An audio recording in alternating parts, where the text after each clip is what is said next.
In 1997, a network of underwater microphones, originally built to track Soviet submarines during the Cold War, picked up something it was never designed to find: a sound. Traveling across more than 5,000 kilometers of open ocean, it was louder than any animal on Earth.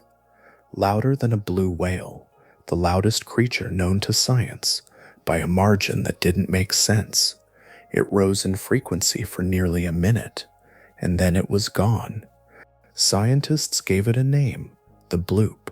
Here is what it sounds like.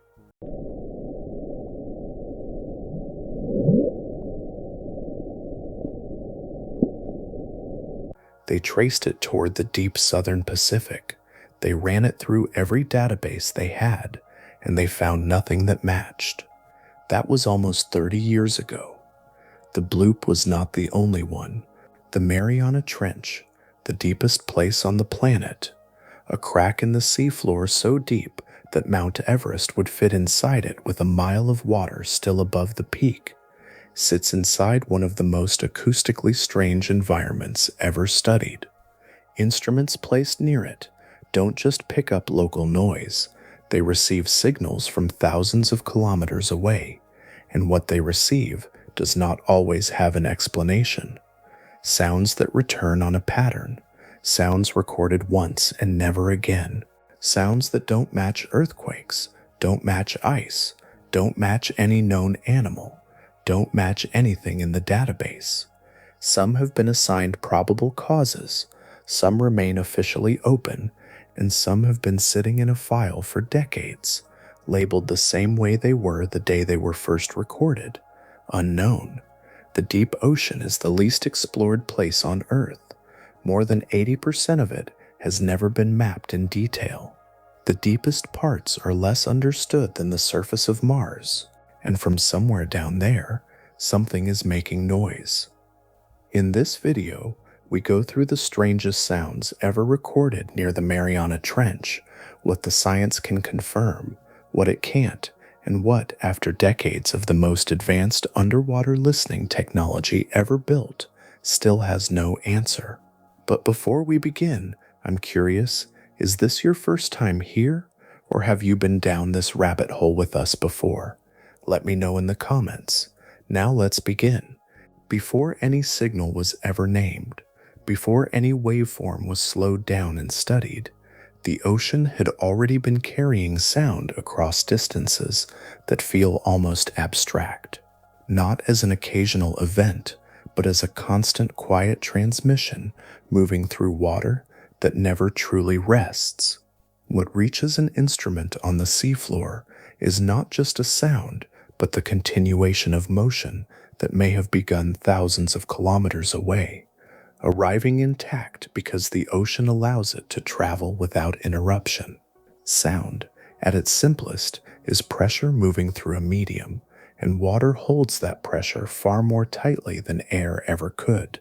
It is denser, more connected, more resistant to losing energy. A disturbance that would fade quickly in the open air instead persists in the ocean, stretching outward in all directions, slipping through layers of depth and temperature with surprising stability. The deeper the water, the more consistent this transmission becomes, until the ocean itself begins to behave less like a barrier and more like a conduit. At a certain depth between roughly 600 and 900 meters, the ocean forms something that resembles a hidden corridor. Temperature decreases with depth, pressure increases, and together they create a narrow band where sound slows slightly compared to the layers above and below. This subtle change bends sound waves back toward that layer, preventing them from escaping upward or downward. The result is a horizontal pathway that curves gently around the planet, allowing sound to move across entire ocean basins with minimal loss. It was not discovered intentionally, but encountered during attempts to track movement beneath the surface, a quiet realization that the ocean itself had been shaping sound all along. To listen within this system required something equally sensitive. A hydrophone rests in the water like a still observer, Its core built from a piezoelectric crystal sealed against pressure and corrosion. When even the faintest pressure wave passes through it, the crystal flexes by an almost immeasurable amount, producing a small electrical signal. That signal becomes a trace, a line on a recording, a pattern that can be studied later. The most refined instruments detect changes so slight they approach the limits of what can be measured, registering disturbances far smaller than anything felt at the surface. The first widespread network of these instruments was not created for science. In the late 1940s, long cables were laid across the ocean floor, connecting hydrophones to listening stations on land. The system, known as SOSUS, was built in silence and kept that way for decades, designed to monitor submarine activity across vast distances. By the 1970s, it could follow movements across entire regions of the Atlantic, tracing patterns through sound alone. Its existence remained hidden, its recordings confined to a narrow purpose. When parts of that system were open to civilian use in the early 1990s, a different kind of listening began. NOAA recognized that these instruments, placed in optimal positions and already tuned to detect faint signals, could reveal far more than mechanical movement. Within a few years, patterns began to appear that did not align with known categories, signals that carried structure but resisted classification, emerging from regions where no direct observation was possible. The Mariana Trench sits in a position that gathers these transmissions almost by design. It lies within the Ring of Fire, where tectonic activity is constant, and its steep walls form a shape that focuses incoming sound rather than dispersing it. Signals from distant earthquakes, shifting ice, and biological activity all converge, guided by the same underwater pathways. A hydrophone placed there does not listen to a single location, but to an entire ocean connected through motion, where every disturbance has the potential to arrive, intact and waiting to be heard.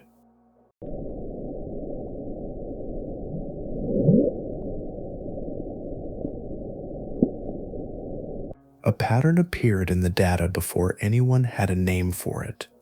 A shape unfolding across the recording, like something rising and folding back on itself in steady intervals. It did not resemble the usual textures of the ocean's background, nor the sharp signatures of known events. It held together with a kind of internal rhythm, as though it had structure, but no familiar source, something that carried intention without identity. In the summer of 1997, the Equatorial Pacific Hydrophone Array registered this signal across multiple listening stations at once. The distance between those instruments stretched across thousands of kilometers, yet the sound arrived at each with enough clarity to trace its form. It persisted for close to 1 minute, long enough to reveal its internal pattern, short enough to leave no opportunity for direct observation. Its strength alone suggested a source of immense scale, something capable of sending pressure through the ocean without fading. The signal did not behave like a single tone. It moved in pulses, each one rising quickly through a range of frequencies before falling away, only to begin again. The sequence repeated with consistency, forming a layered progression of rising and dropping bands that filled the recording. When adjusted into a range audible to human hearing, the structure translated into a deep, rounded resonance, a sound that seemed to swell and recede with each pulse. The name that followed was drawn from that impression, a simple attempt to anchor something that resisted clearer definition. Its intensity stood apart from everything else in the archive. Known biological sources had limits that were well understood, with the blue whale representing the upper boundary of natural acoustic power. Even at its loudest, reaching around 188 decibels, it remained within a range shaped by anatomy and energy constraints. The signal detected in 1997 exceeded that expectation. It implied either a mechanism beyond known biology or a scale that did not align with any documented organism, something that would have required a physical presence far beyond anything recorded. The shape of the signal introduced a second layer of uncertainty.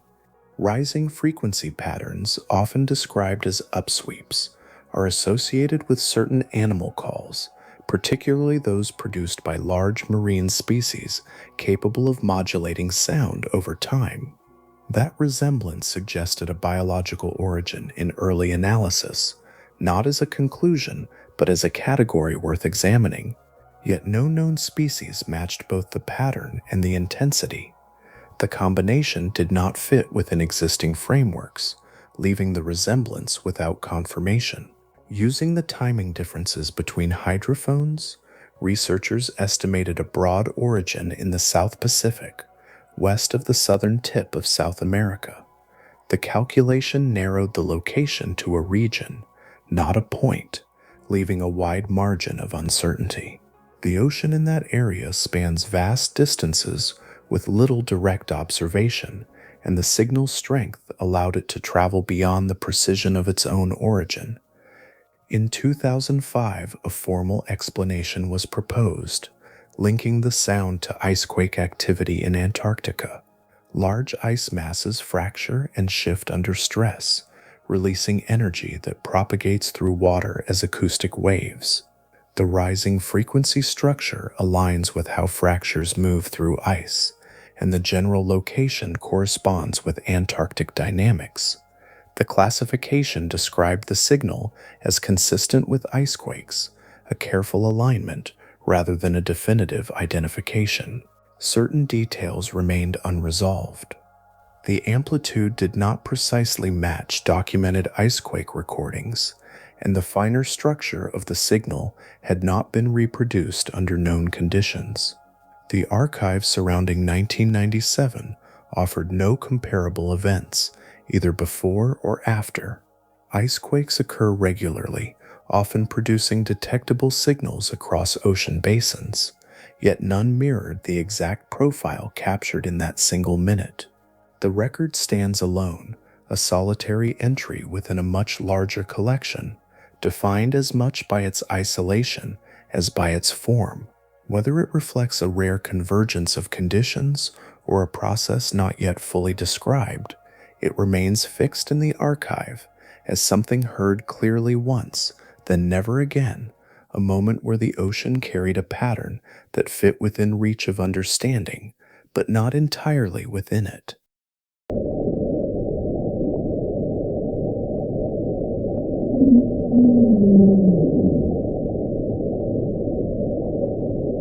There are moments in the archive where the structure becomes almost too simple, where complexity gives way to a single, uninterrupted motion that feels deliberate in a different way.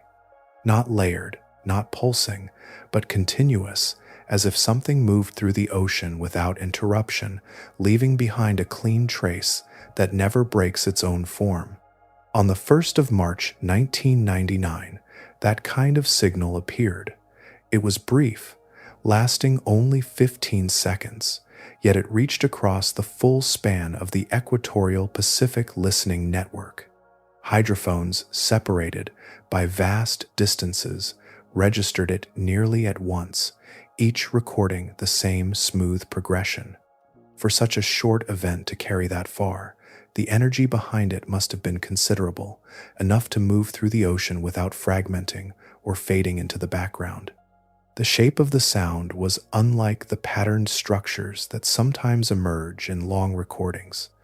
It began at a low frequency and rose steadily, without hesitation or variation, climbing until it dissolved into silence. There were no pulses within it, no breaks or returns, only a single ascending line that held its course from beginning to end. When translated into a range that can be heard, it becomes a slow, sustained note, drawn out and unwavering, as though something large maintained that tone without effort or interruption. The name assigned to it was informal, chosen without ceremony. It came from within the group of researchers who cataloged these signals, a simple reference to a colleague rather than a description of the sound itself. That approach had always been the convention, a quiet acknowledgement that the label mattered less than the pattern it represented. Over time, the name remained, attached to a recording that resisted clearer classification. A likely explanation emerged from the dynamics of Antarctic ice. Vast icebergs, some extending across hundreds of kilometers, drift slowly through the Southern Ocean. When their submerged edges make contact with the seafloor in shallower regions, they can produce sustained acoustic signals as they scrape and slide across sediment and rock. The motion is gradual, driven by currents and internal stresses, and the resulting sound can carry over great distances. A rising frequency could reflect the changing nature of that contact as the geometry of the ice shifts and the interaction evolves over time. Yet, recordings of known grounding events tend to carry a different texture. They are irregular, broken into segments that reflect uneven contact between rough surfaces. The sound often fluctuates, rising and falling in response to changes in pressure and movement. The signal captured in 1999 does not follow that pattern. Its surface is smooth, almost uniform, without the small disruptions that usually accompany physical contact on that scale. The 15 seconds unfold as a single gesture, consistent from its lowest point to its highest. This difference introduces a subtle uncertainty. A perfectly smooth ascent suggests either an unusually uniform interaction between ice and seafloor, or a process that operates under different conditions than those typically observed. It could imply a surface shaped in a way that allows continuous contact or a motion that remains steady enough to avoid interruption. Each possibility aligns partially with known behavior, yet none aligns completely. The estimated origin of the signal places it in the southern Pacific, near Antarctic waters where such events are plausible. The location fits within the broader understanding of iceberg activity, and the general category of explanation holds together when viewed from a distance. Still, no specific iceberg was identified as the source. No grounding event was recorded in that region on that day, and no direct observation captured the moment that produced the sound. What remains is a recording defined by its clarity and its brevity, a clean line traced through 15 seconds of ocean time. It sits within the archive as something both simple and unresolved, a signal that aligns with known processes in outline, yet differs in the details that give it form, leaving a small space between explanation and certainty that has not been fully closed.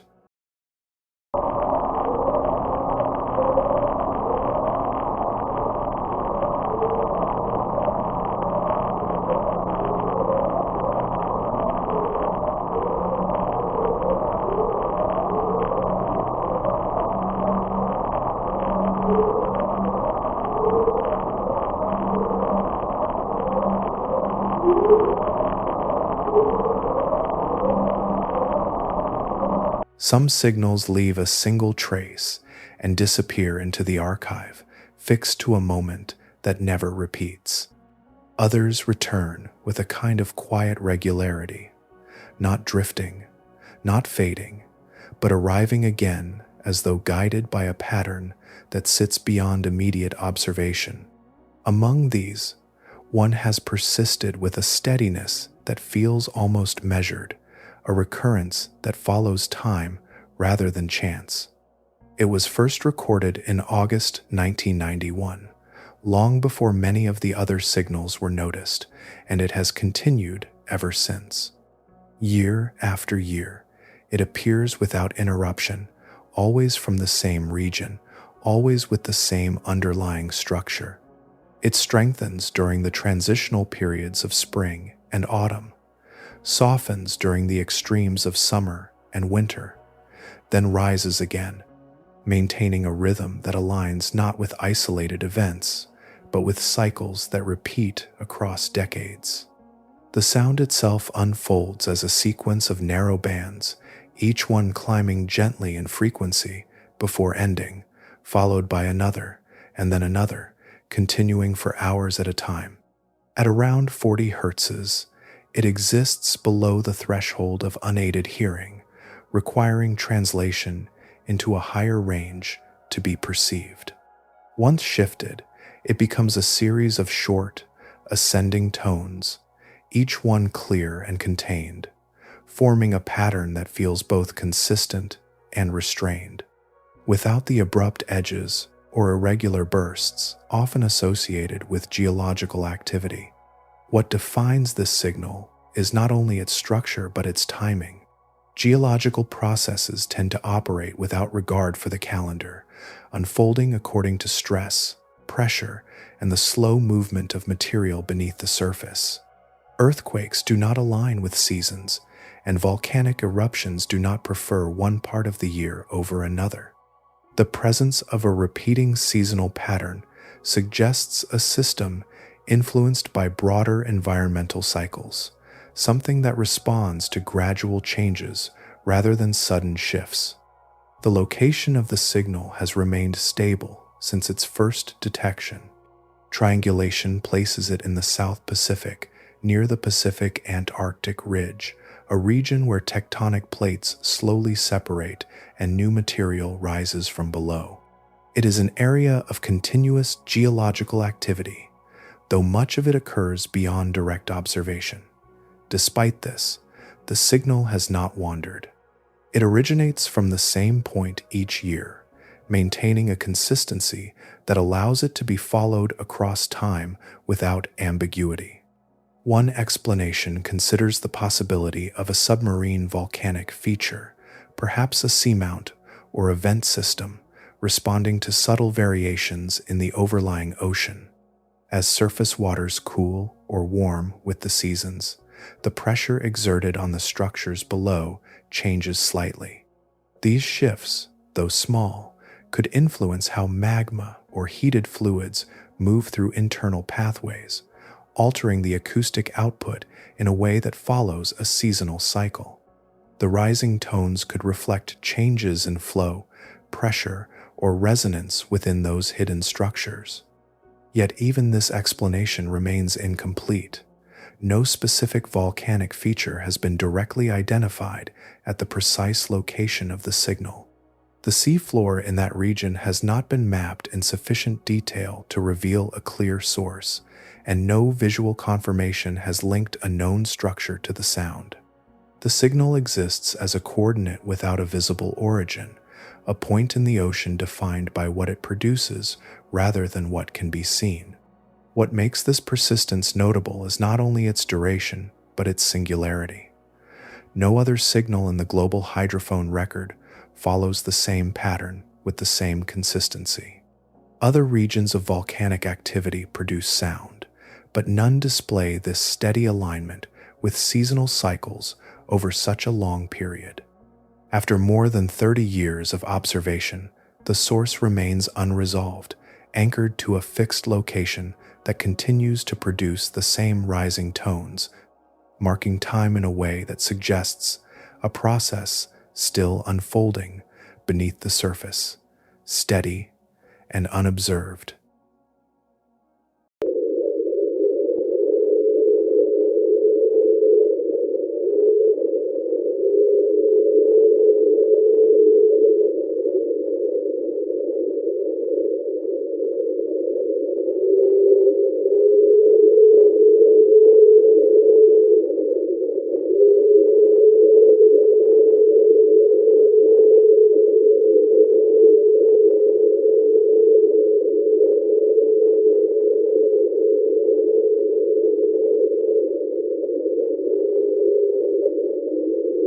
A low movement passes through the record in long intervals, not sharp enough to stand apart at first, yet persistent enough to gather attention over time.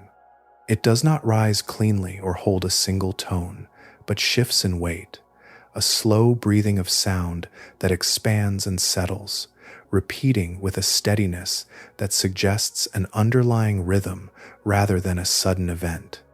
The first instance was captured in March 1997, within the same period that revealed other anomalies, though this one did not remain isolated.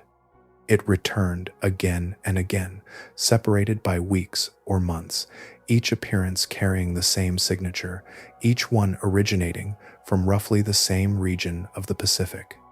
Over several years, the pattern established itself as something that could be followed, not a singular occurrence, but a sequence of related signals that formed a longer story within the archive.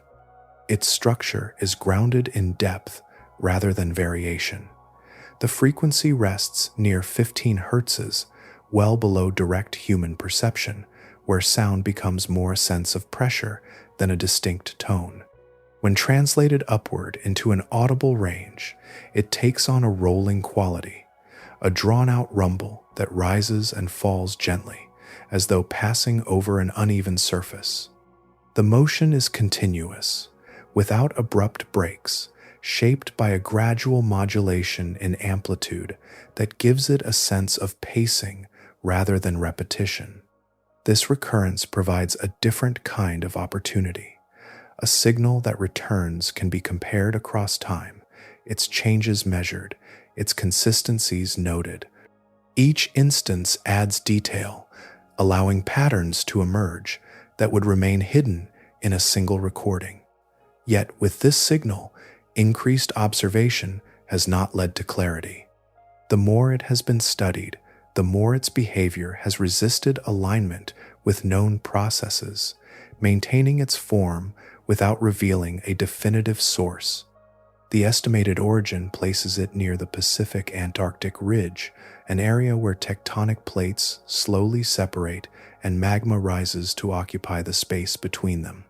This environment produces continuous geological activity, including low-frequency tremors generated by the movement of molten material beneath the seafloor.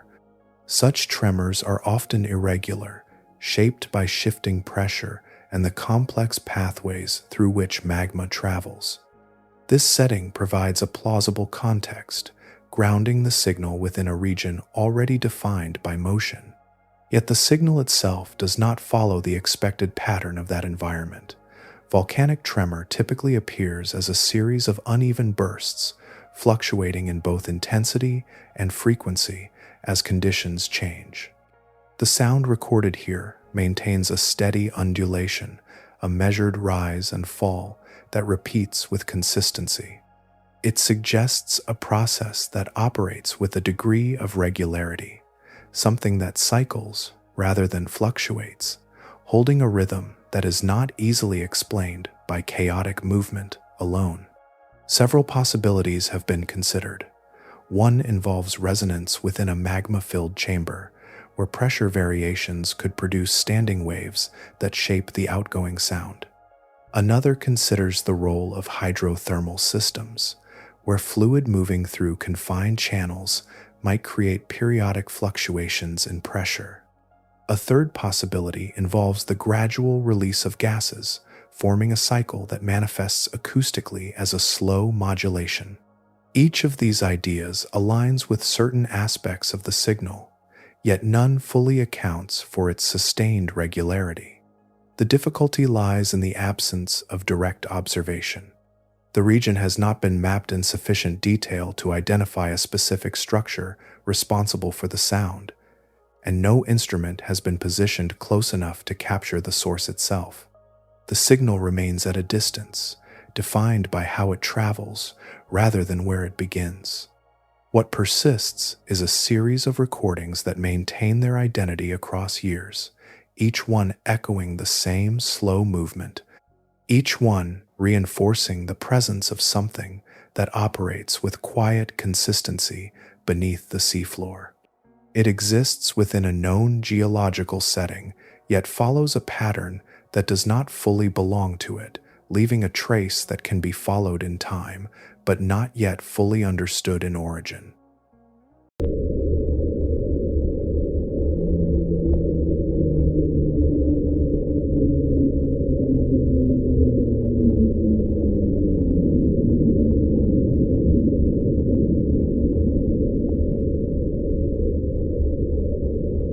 A single line in the record begins higher and then continues downward without interruption, as though time itself were being traced in a gradual release.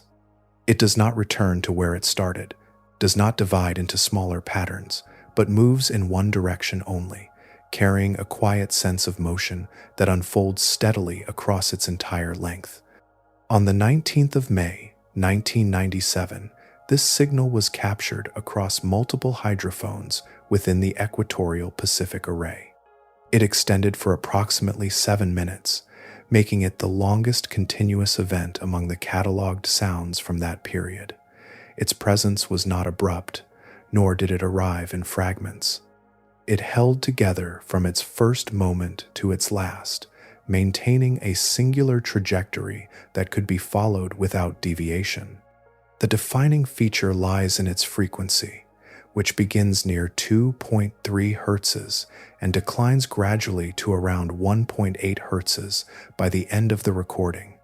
The descent is smooth and continuous, without pauses or oscillations, forming a near-linear progression over the full duration. There is no point at which it stabilizes or shifts direction. When the signal is translated into an audible range, the effect is unmistakable, a slow unwinding, as if a process were losing energy in real time, settling into stillness through a controlled release. Such a sustained decrease is uncommon within known acoustic processes.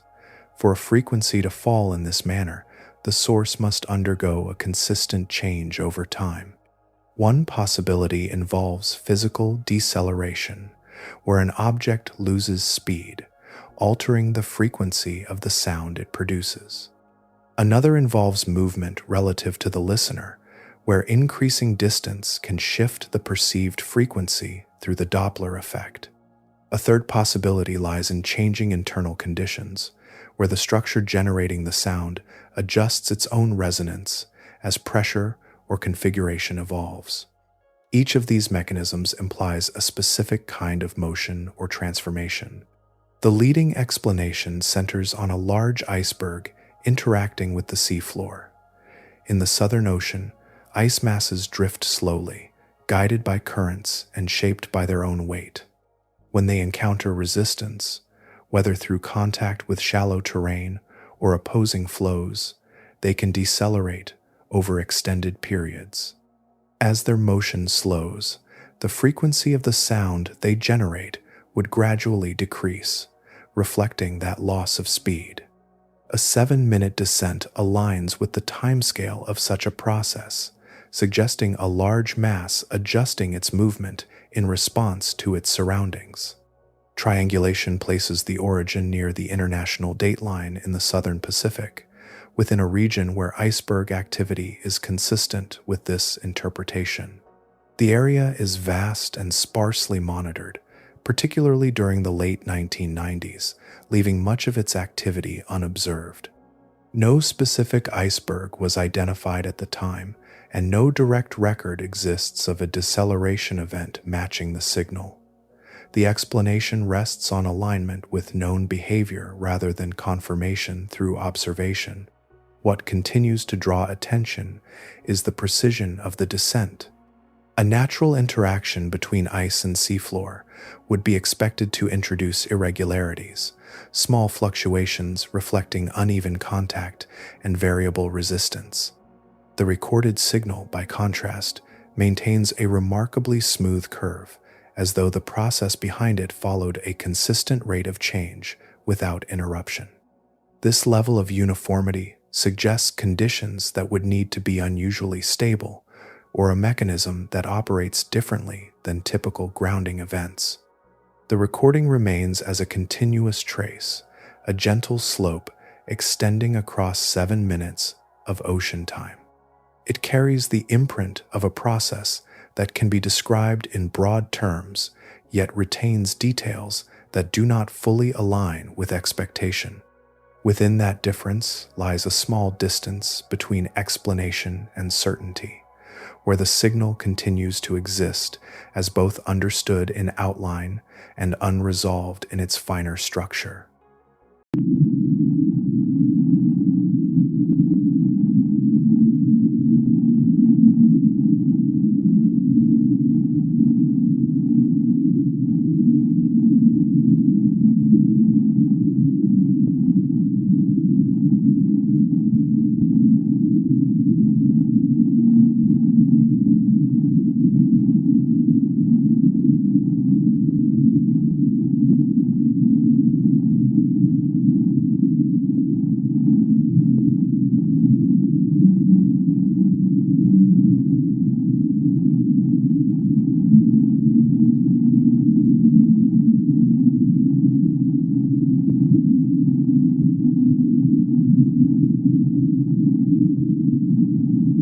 There are entries in the record that arrive so briefly they almost resemble a trace left behind rather than an event fully observed.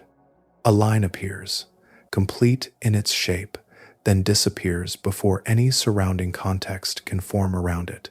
It carries enough clarity to be recognized, yet not enough duration to be followed beyond its own narrow window. In 1997, one such signal was captured. It lasted only a few seconds, a clean and continuous rise in frequency that began low and moved upward in a smooth arc before fading. There were no interruptions within it, no layered structure or repeated elements, only a single motion preserved in full from its first moment to its last. It was recorded, cataloged, and then never encountered again. What separates this signal from the others is not only its brevity, but the absence of any assigned origin. Every other named sound has been linked, at least provisionally, to a category of known processes, whether rooted in ice, geological movement, or volcanic activity. This one remains without even a tentative classification. It is formally listed as source unknown, a designation that reflects not uncertainty within a category, but the absence of a category itself. Part of this difference lies in its frequency. The signal sits near 100 Hz, higher than the range occupied by the other unexplained sounds, which tend to cluster at much lower frequencies. In the ocean, different frequency bands often correspond to different types of activity. Lower frequencies travel farther and are commonly associated with large-scale physical processes. Higher frequencies attenuate more quickly and are more often linked to biological sources or localized events. This signal occupies a region where certain forms of marine life are known to produce sound, yet its structure does not match any recorded call. The process of elimination has been extensive. Baleen whales, which operate within overlapping frequency ranges, produce calls with distinct patterns that differ from this smooth, uninterrupted sweep. Ice-related signals tend to occupy lower frequencies and display more irregular forms. Volcanic tremor produces a sustained presence rather than a brief, isolated rise. Human-made sources, which often carry identifiable mechanical signatures, have also been excluded. Each known category has been compared against the signal's shape and duration, and none align closely enough to support a confident association. What remains is a limitation rooted not in analysis, but in observation. A single detection does not provide the conditions necessary for confirmation. Without repetition, there is no opportunity to compare instances, refine location estimates, or correlate the signal with other data such as seismic readings or environmental measurements. The recording exists in isolation, offering detail without context, a fragment without a surrounding sequence. This absence of repetition places a boundary on what can be concluded. Even with advanced analytical tools, the lack of a second instance prevents the formation of a complete model.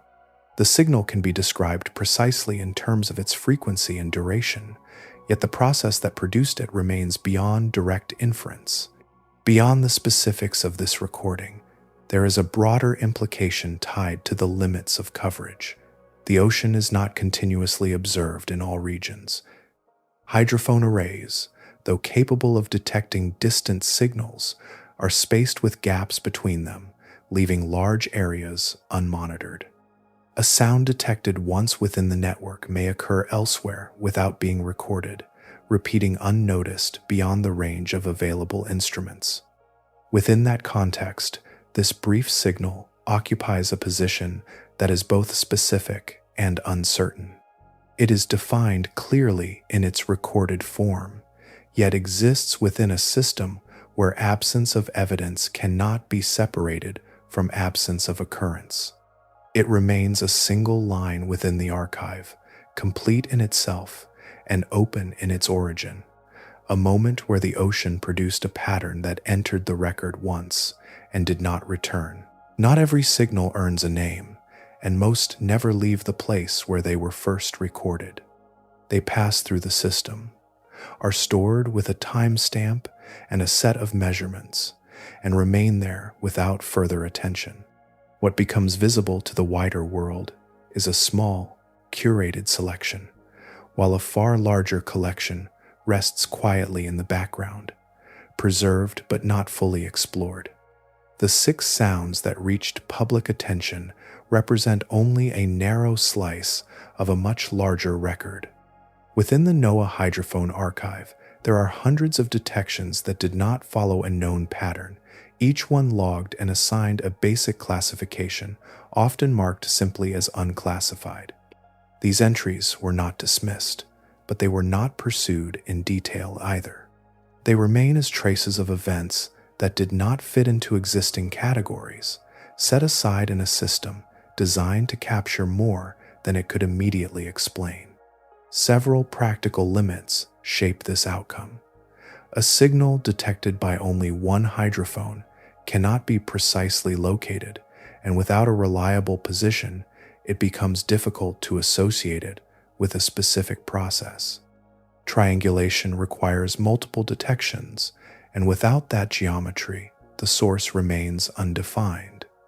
Many signals also sit near the threshold of detection, where background noise begins to obscure fine detail. In these cases, the uncertainty surrounding frequency and structure makes confident interpretation unlikely. With limited time and resources, attention naturally shifts towards signals that offer clearer paths to analysis. For decades, much of this archive remained as it was first recorded, a continuous accumulation of data that exceeded the capacity for detailed human review. The recordings extend across years of uninterrupted monitoring, capturing the ocean in a steady stream of information that was only partially examined. Patterns that required long-term comparison could remain unnoticed simply because the intervals between occurrences were too large to be recognized without systematic searching. In recent years, a different approach has begun to reveal those patterns. Around 2018, researchers introduced machine learning techniques capable of scanning vast datasets with consistency and speed. These systems compare signals across extended timelines, identifying similarities that may be separated by months or years. They operate without assumptions about what a signal should resemble, focusing instead on measurable features that repeat over time. This method has already produced results that were not previously visible. A study in 2023 described a low-frequency signal that appeared approximately 40 times over a 5-year span within the Eastern Pacific Archive. Each occurrence shared nearly identical characteristics, including duration, frequency, and structure. Because the events were widely spaced, no individual observer had linked them together. Only through automated analysis did the pattern emerge as a recurring phenomenon. The source of that signal remains unidentified, yet its existence demonstrates how much can remain hidden within a dataset that appears complete on the surface. The archive itself represents a continuous record of acoustic activity across large portions of the ocean, collected over several decades. It includes signals from natural processes, biological activity, and events that resist classification. Much of this material has not been reanalyzed with modern techniques, and earlier recordings from the initial SOSUS deployments remain only partially examined. Within these stored sequences, there are likely patterns that have yet to be recognized, waiting for methods capable of bringing them into view. Even with these advances, the coverage remains incomplete. The Pacific Ocean spans approximately 165 million square kilometers, while the hydrophone network occupies only a fraction of that area. Between the listening points lie extensive regions where acoustic events pass without detection. The signals that enter the archive tend to be those with sufficient intensity to travel long distances, reaching instruments positioned far from their source. Quieter events, or those occurring within the gaps between sensors, remain unrecorded, forming an unseen portion of the ocean's acoustic presence that continues beyond the boundaries of observation. Before any explanation settled into place, there was a period where the signal was approached from every possible direction, including one that required imagining a source far beyond anything documented in the living world. The numbers were examined first, not as speculation, but as a way to understand the limits of what could produce such an effect within the ocean's acoustic system. At the upper boundary of known biological sound lies the blue whale, an animal whose calls can reach around 188 decibels at their source. These calls travel immense distances, moving through the ocean with enough strength to be detected across entire basins. They represent a natural maximum, shaped by anatomy, energy, and the physical constraints of producing sound in water. For decades, this level of output served as the reference point for what a living organism could achieve. The signal recorded in 1997 exceeded that reference. Based on how it appeared across multiple hydrophones separated by vast distances, its amplitude was estimated to be significantly higher than that of a blue whale. This comparison introduced a problem that could not be ignored. If the source were biological, it would require a capacity for sound production beyond the largest and most powerful animal ever observed, implying a scale that had no precedent. In marine mammals, acoustic output tends to increase with body size. Larger bodies provide more space for resonating structures and greater musculature to generate force. This relationship does not extend indefinitely, but within known species, it offers a consistent pattern. Extending that pattern to match the signal's estimated amplitude leads to a form that would need to be extraordinarily large, far beyond anything present in the fossil record or observed in the modern ocean. Various estimates were considered, each attempting to align size with output, yet none produced a result that could be reconciled with known biology.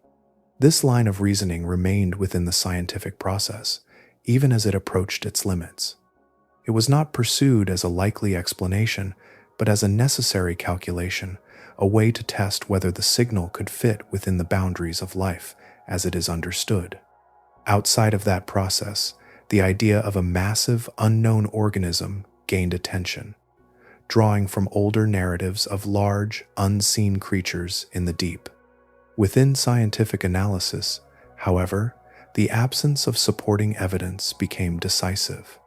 There were no additional acoustic signatures that suggested movement or behavior, no sonar detections indicating a physical presence of that scale, and no biological remains or traces that could support such a hypothesis. The exercise itself revealed something about the signal rather than about biology. The fact that researchers considered this possibility, even briefly, reflects how far the recording sat outside established categories. It required a comparison with the extreme edge of known life, only to demonstrate that even this edge was not sufficient to contain it. What remained was a shift back toward geological explanations, where large-scale physical processes can release energy on a level that far exceeds biological systems. The icequake interpretation provided a framework that aligned more closely with the observed characteristics, connecting the signal to the movement and fracture of massive ice structures in Antarctic regions. This explanation accounts for the general form and location of the signal, placing it within a system capable of producing such intensity. Even within that framework, certain details do not align perfectly.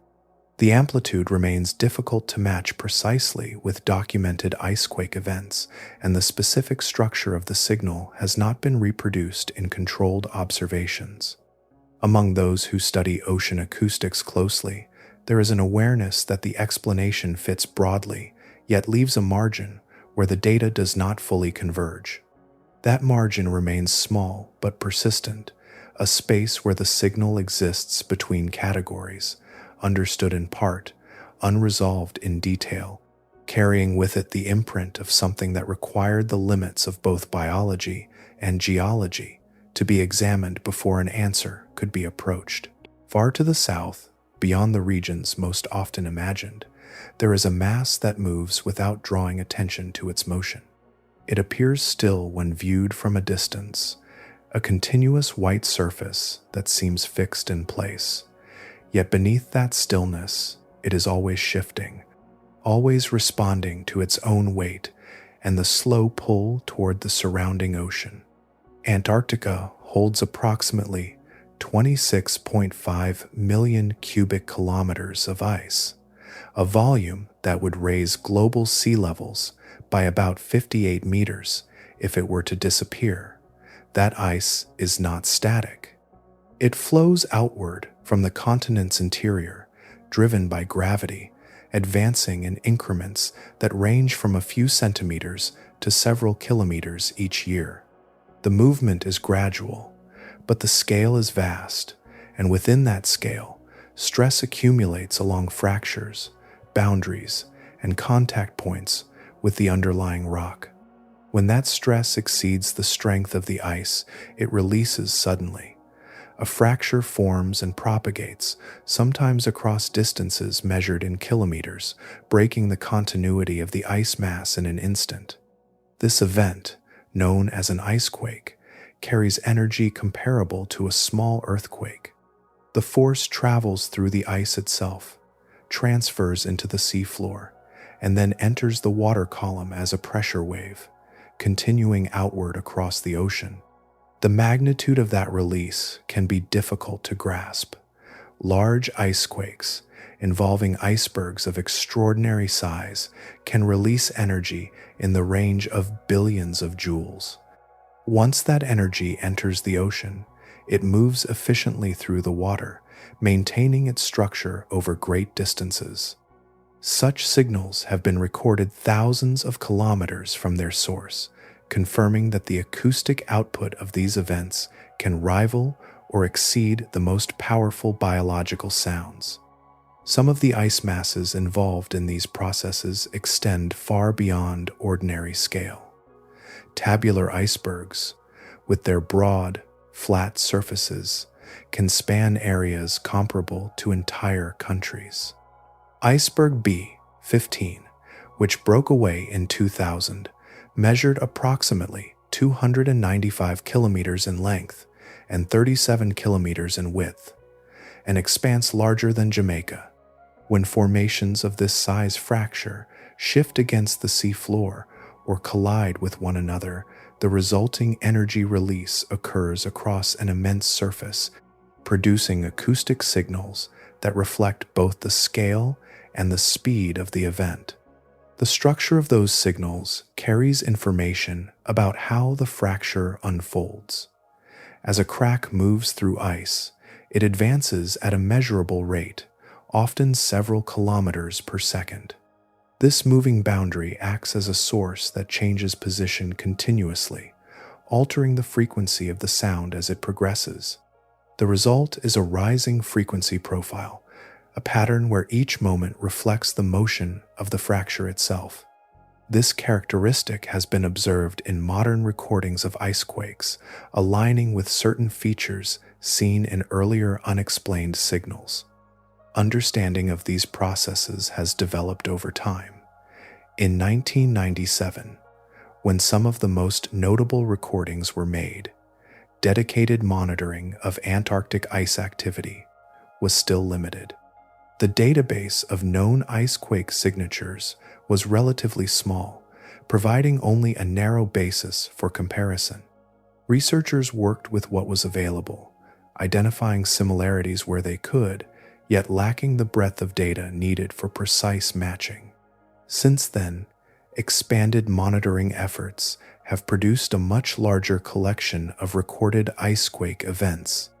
Instruments placed in Antarctic waters now capture detailed acoustic profiles, allowing for more comprehensive analysis of how these signals form and propagate. This growing dataset has strengthened the case for ice as a powerful acoustic source, capable of generating signals that travel across entire ocean basins. Even with this progress, some comparisons remain incomplete. The earlier recordings have not all been revisited in light of the expanded dataset, and certain details continue to resist exact alignment. The general mechanisms are understood, and the capacity of ice to produce intense acoustic events is now well established. Yet, within that understanding, there are still variations in structure and amplitude that have not been fully reconciled. The continent continues to move, its edges shifting, its interior adjusting under persistent force. Within that movement, fractures form and release energy into the surrounding ocean, adding to a vast and ongoing record of sound. Each event contributes to a system that is both dynamic and immense, where the quiet surface conceals processes capable of producing signals that travel far beyond their origin, carrying the imprint of ice in motion across the water. Beneath the still surface, the seafloor is not resting but folding, sliding, and reshaping itself in a slow exchange of force that never pauses. The depth that defines the Mariana Trench is not a hollow space left behind, but the result of one immense structure being drawn beneath another, a process that continues without interruption, shaping the ocean floor in real time. Here, the Pacific Plate moves steadily downward, slipping beneath the Mariana Plate in a process known as subduction. It is a motion measured in centimeters per year, yet the forces involved accumulate over vast areas, creating conditions of pressure and friction that build continuously. When that pressure is released, even in small increments, it produces seismic events that ripple outward through both rock and water. Most of these events are too subtle to be felt at the surface. Thousands occur each year, forming a constant background of movement that registers only through instruments. Each one transfers energy into the surrounding environment, and a portion of that energy reaches the water above, where it becomes an acoustic signal capable of traveling far beyond its origin. Larger earthquakes, including those exceeding magnitude 7, occur regularly in this region, sending stronger pulses through the ocean, each carrying the signature of shifting tectonic boundaries.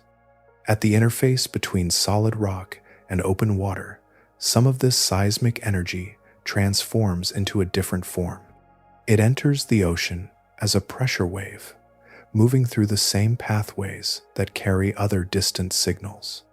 These are known as T waves, and they travel efficiently through the water, often reaching distant hydrophones before the corresponding seismic waves arrive through the seafloor. The ocean, in this sense, becomes a faster route for certain kinds of information, carrying the imprint of geological events across great distances with minimal delay. Running parallel to the trench is the Mariana Arc, a chain of more than 60 submarine volcanoes formed by the interaction of these same plates. As the Pacific Plate descends, it releases water into the overlying mantle, lowering the melting point of the surrounding material and generating magma. This magma rises through the crust, forming volcanic structures that extend upward from the seafloor, some of them actively erupting beneath the ocean. One of these, NW Rota 1, has been observed in a state of near continuous activity since detailed study began in 2004. Its behavior provides a direct view into the acoustic character of submarine eruptions. Unlike the explosive events seen on land, these eruptions unfold under immense pressure, shaping their output into a layered sequence of sounds. Gas escapes from the magma in a steady release, producing a broad, sustained hiss. Rock fractures as new pathways open, creating sharp, transient pulses. Beneath it all, magma moves through internal conduits, generating a low, continuous vibration known as harmonic tremor. These elements combine into a complex acoustic environment where multiple processes overlap and interact. The result is not a single identifiable tone, but a shifting field of sound, changing moment by moment as conditions within the volcanic system evolve. Each eruption contributes to a broader pattern of activity, adding to the continuous background of motion beneath the trench. In 2016, a hydrophone was placed directly at the floor of Challenger Deep, enclosed within a titanium housing designed to withstand the pressure at that depth. It remained there for 23 days, recording the environment without interruption. During that time, it detected numerous local and regional earthquakes, along with volcanic tremors from the Mariana Arc. It also captured signals that originated far beyond the trench itself, including calls from distant marine animals and the passage of a Category 4 typhoon above. Even the movement of aircraft at cruising altitude left a measurable trace within the recording. What emerges from this record is not a quiet landscape, but a continuous field of activity, where geological processes operate without pause, each contributing to a system of sound that extends across scales and distances. The trench receives these signals, gathers them, and carries them through the water, forming a record of motion that reflects the constant reshaping of the planet beneath the ocean's surface. Across the ocean, there are moments when the motion beneath the surface unfolds on a scale that extends far beyond its origin, moving outward in waves that carry both force and information at the same time. These events do not announce themselves at the surface first. They begin deep below, where the structure of the planet shifts, and from there they send signals outward in every direction. On the 26th of December, 2004, one of the largest earthquakes ever recorded began along a subduction zone in the Indian Ocean. The rupture extended across approximately 1,200 kilometers of seafloor, progressing steadily from one end of the fault to the other. It did not occur as a single instant, but as a sequence of movement that lasted several minutes, each segment releasing accumulated stress and transferring energy into both the surrounding rock and the overlying water. As the rupture advanced, part of that energy entered the ocean as acoustic waves. These signals moved outward through the water column, following pathways that allow sound to travel efficiently across great distances. Hydrophone arrays in both the Pacific and Indian Oceans registered these signals in real time, capturing the progression of the earthquake as it unfolded.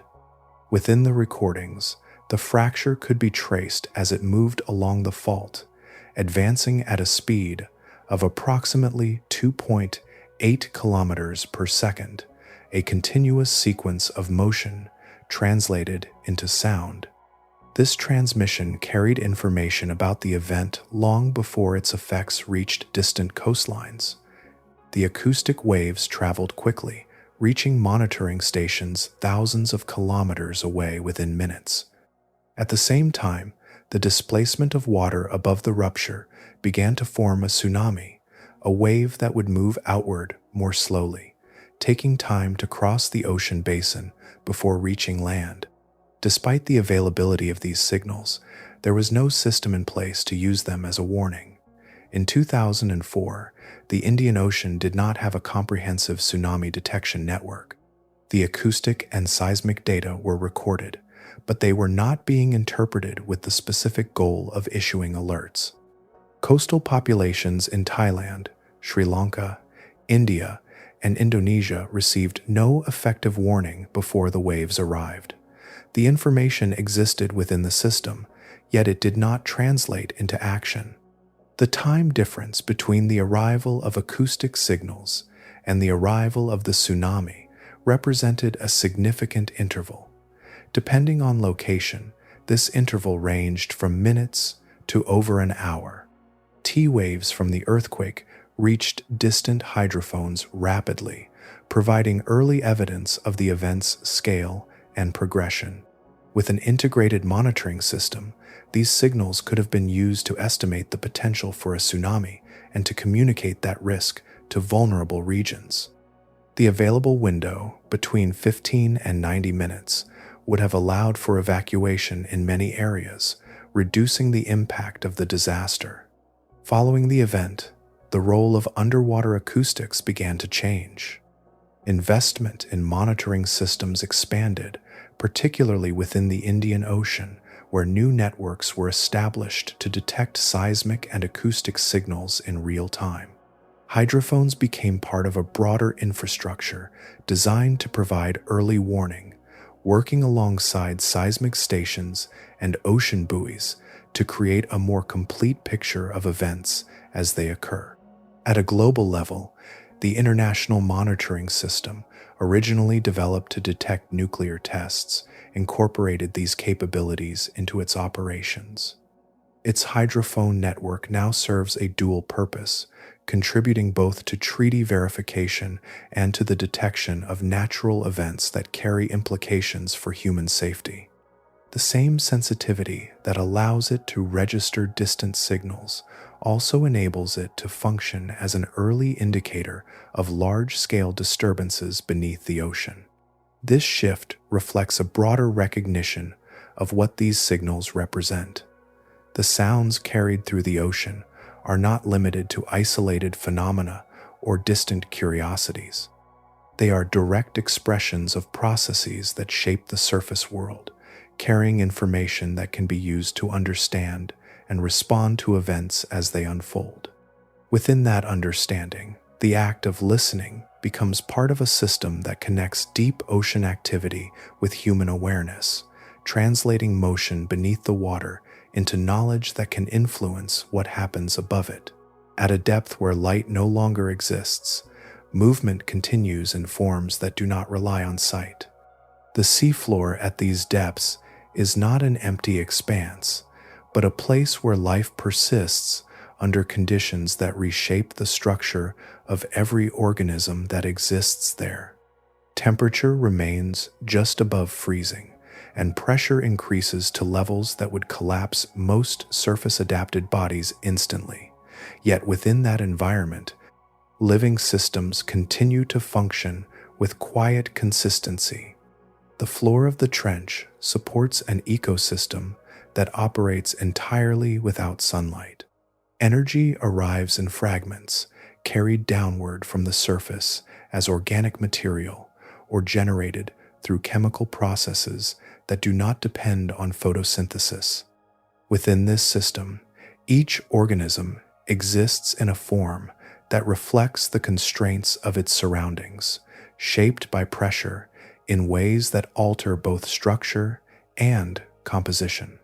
Among the most notable inhabitants are snailfish, specifically Pseudoliparus swire, which currently holds the depth record for vertebrate life, confirmed at 8,336 meters in 2023. Their bodies appear almost translucent, lacking the dense skeletal structures seen in shallower species. Their skulls remain partially unfused, and their bones are softened, not as a weakness, but as an adaptation that allows them to exist under immense pressure without structural failure. Within their tissues, a compound known as trimethylamine oxide stabilizes proteins, preventing the breakdown that pressure would otherwise cause. Without this chemical balance, the basic functions of their cells would not continue. The way these organisms handle pressure reflects a fundamental principle. Materials that contain gas compress under increasing pressure, while those composed primarily of water do not. Many fish, closer to the surface, rely on gas-filled swim bladders to regulate buoyancy. At extreme depths, such structures would collapse. Species adapted to these conditions either lack such cavities entirely or replace them with liquid-filled alternatives. By removing compressible elements, their bodies remain stable, allowing them to function without being affected by the surrounding force. Scavenging organisms form a significant part of this environment. Hadal amphipods, small crustaceans that inhabit these depths, respond quickly to the arrival of organic material. When matter descends from above, they detect it through chemical cues, gathering in large numbers within a short period. Their presence can be so dense that it creates a measurable effect within the surrounding environment. Sensitive instruments placed in the trench detect their movement as a subtle background signal, a continuous layer of activity that reflects their collective motion across the seafloor. Other forms of life extend the definition of what constitutes an organism.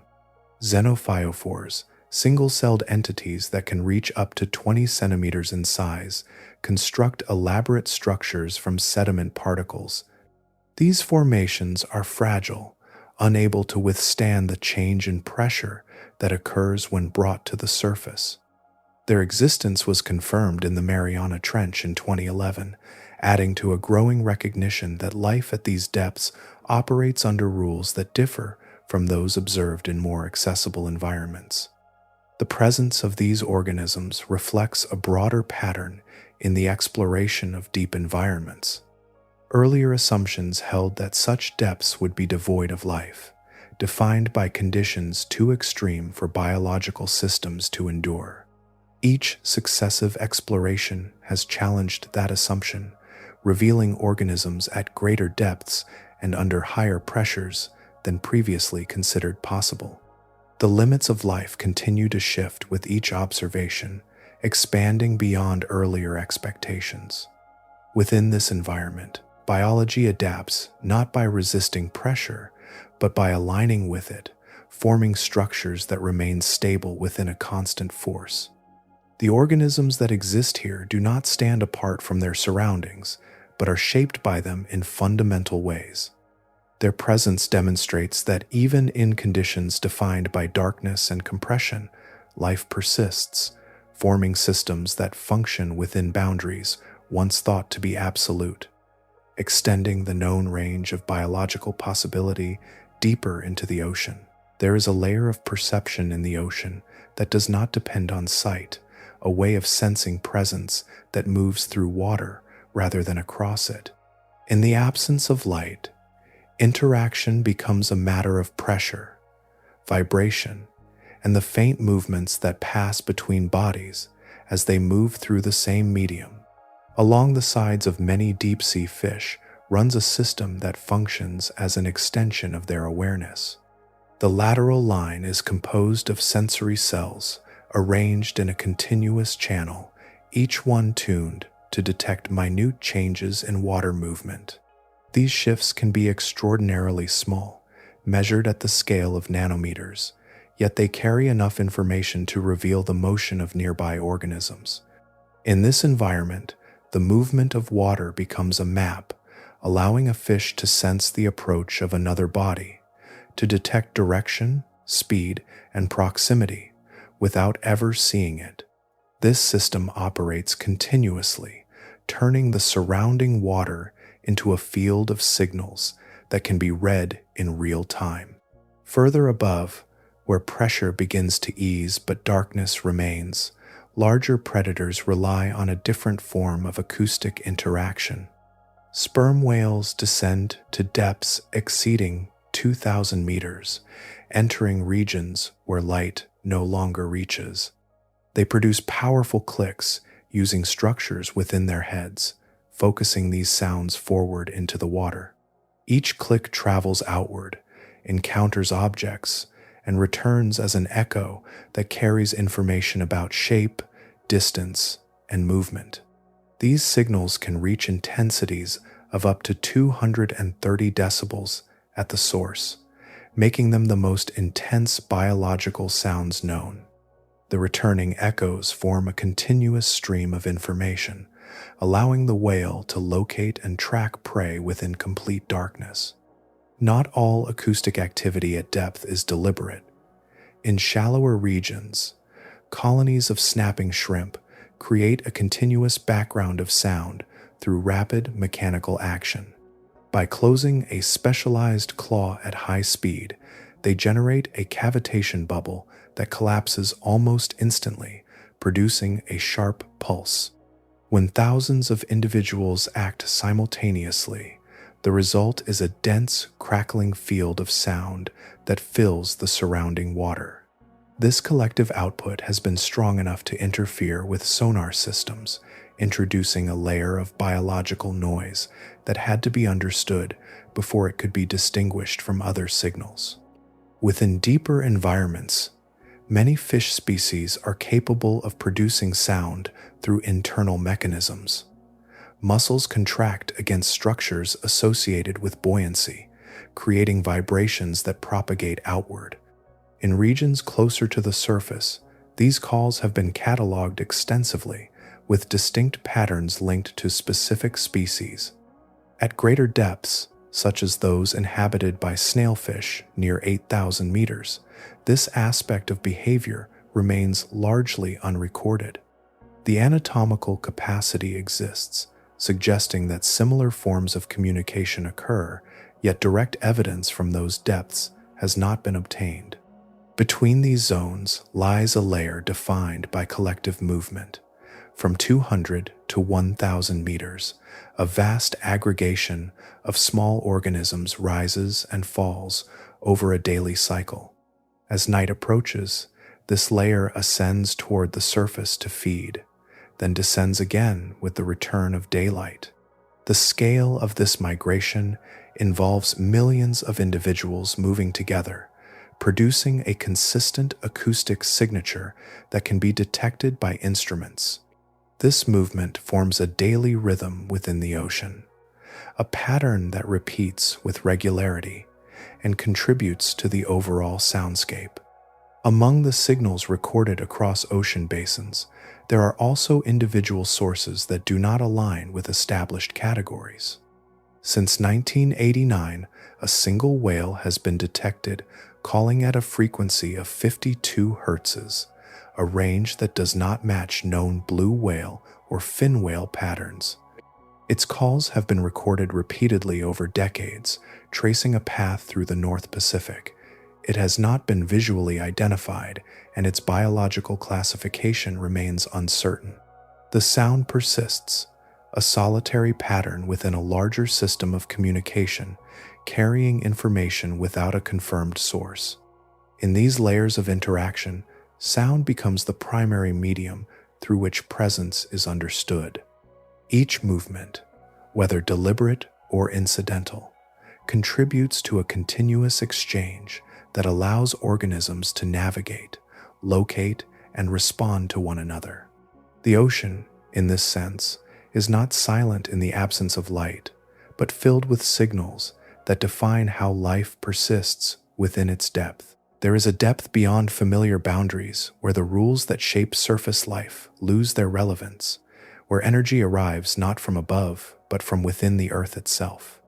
In that absence of light, another system takes hold, one that does not depend on warmth from the sun or the slow drift of organic debris, but on the chemistry rising through fractures in the seafloor. In 1977, a descent along the Galapagos Rift revealed something that had not been anticipated. A research team, moving through darkness in the submersible Alvin, followed subtle temperature anomalies that suggested heat escaping from beneath the crust. The expectation was geological, a landscape of bare rock and mineral deposits shaped by magma. Instead, the seafloor opened into clusters of structures that released dense, dark plumes into the surrounding water, and around them gathered a concentration of living organisms unlike anything previously recorded in such conditions. What had been assumed to be an uninhabitable region held a system that appeared stable, active, and unexpectedly abundant. These structures, later described as black smokers, form where seawater seeps into the crust, descends toward regions heated by magma, and then returns upward through fissures. During this journey, the water becomes enriched with dissolved minerals and reaches temperatures approaching 400 degrees Celsius, remaining liquid only because of the immense pressure at depth. When this superheated fluid meets the near-freezing ocean, the minerals precipitate instantly, creating a dense, dark plume that resembles smoke and gradually builds chimney-like formations over time. These chimneys grow, collapse, and reform, shaping a landscape that is both fragile and constantly renewed. Around these vents, a biological system has developed that does not rely on photosynthesis. At its foundation are microorganisms capable of chemosynthesis, deriving energy by oxidizing hydrogen sulfide present in the vent fluids. This process supports a food web that includes large tube worms, some reaching lengths of 2 meters, along with blind shrimp, crabs, and specialized fish adapted to this environment. The absence of light has not limited complexity. Instead, it has redirected it, allowing life to anchor itself to chemical gradients rather than solar input. Before this discovery, such a system had not been considered viable, yet it persists in multiple locations across the ocean floor. The activity of these vents also produces a distinct acoustic presence. As fluid escapes at high velocity, it generates a continuous broadband hiss that fills the immediate surroundings. This is not a single tone, but a layered field of sound, shaped by turbulence, pressure differences, and the geometry of the vent openings. Superimposed on this are lower frequency pulses that emerge as the internal pathways of the vent shift, opening and constricting in response to changes below. Within this environment, the organisms themselves contribute additional texture, with dense aggregations of shrimp producing intermittent crackling that merges with the underlying flow. These sounds have become more than incidental byproducts. Instruments placed near hydrothermal vents have shown that variations in acoustic output often precede visible changes in vent activity. A shift in the intensity or pattern of the hiss can indicate alterations in fluid flow, pressure buildup, or the emergence of new pathways beneath the surface. By listening to these changes, researchers can infer developments within the magmatic systems that are otherwise inaccessible, using sound as a proxy for processes occurring deep within the Earth. Along the Mariana Arc and in regions close to the Trench, hydrothermal vent fields have been identified within a broader geological framework, already defined by constant movement and transformation. Their presence adds another layer to the acoustic environment, one that blends with the signals produced by tectonic activity, volcanic processes, and the movement of life itself. Within this convergence, the ocean carries not a single voice but a composite of many, each arising from a different source yet traveling through the same medium, forming a continuous and evolving field of sound. Sound leaves its origin without urgency, carried not by intention but by the properties of the medium that holds it. In the open ocean, a single low note can begin its journey, far from any boundary, then slip into layers, where distance loses its usual meaning, where energy is preserved rather than scattered, and where direction becomes less important than persistence. Among the most powerful of these distant signals are the calls of blue whales, the largest animals to have ever lived. Their voices exist at frequencies between 10 and 40 hertzes below the range of unaided human hearing, extending in long, sustained tones that can last up to 30 seconds. These calls are not isolated. They are repeated in sequences that can continue for hours, forming patterns that move through the water with a slow, deliberate rhythm.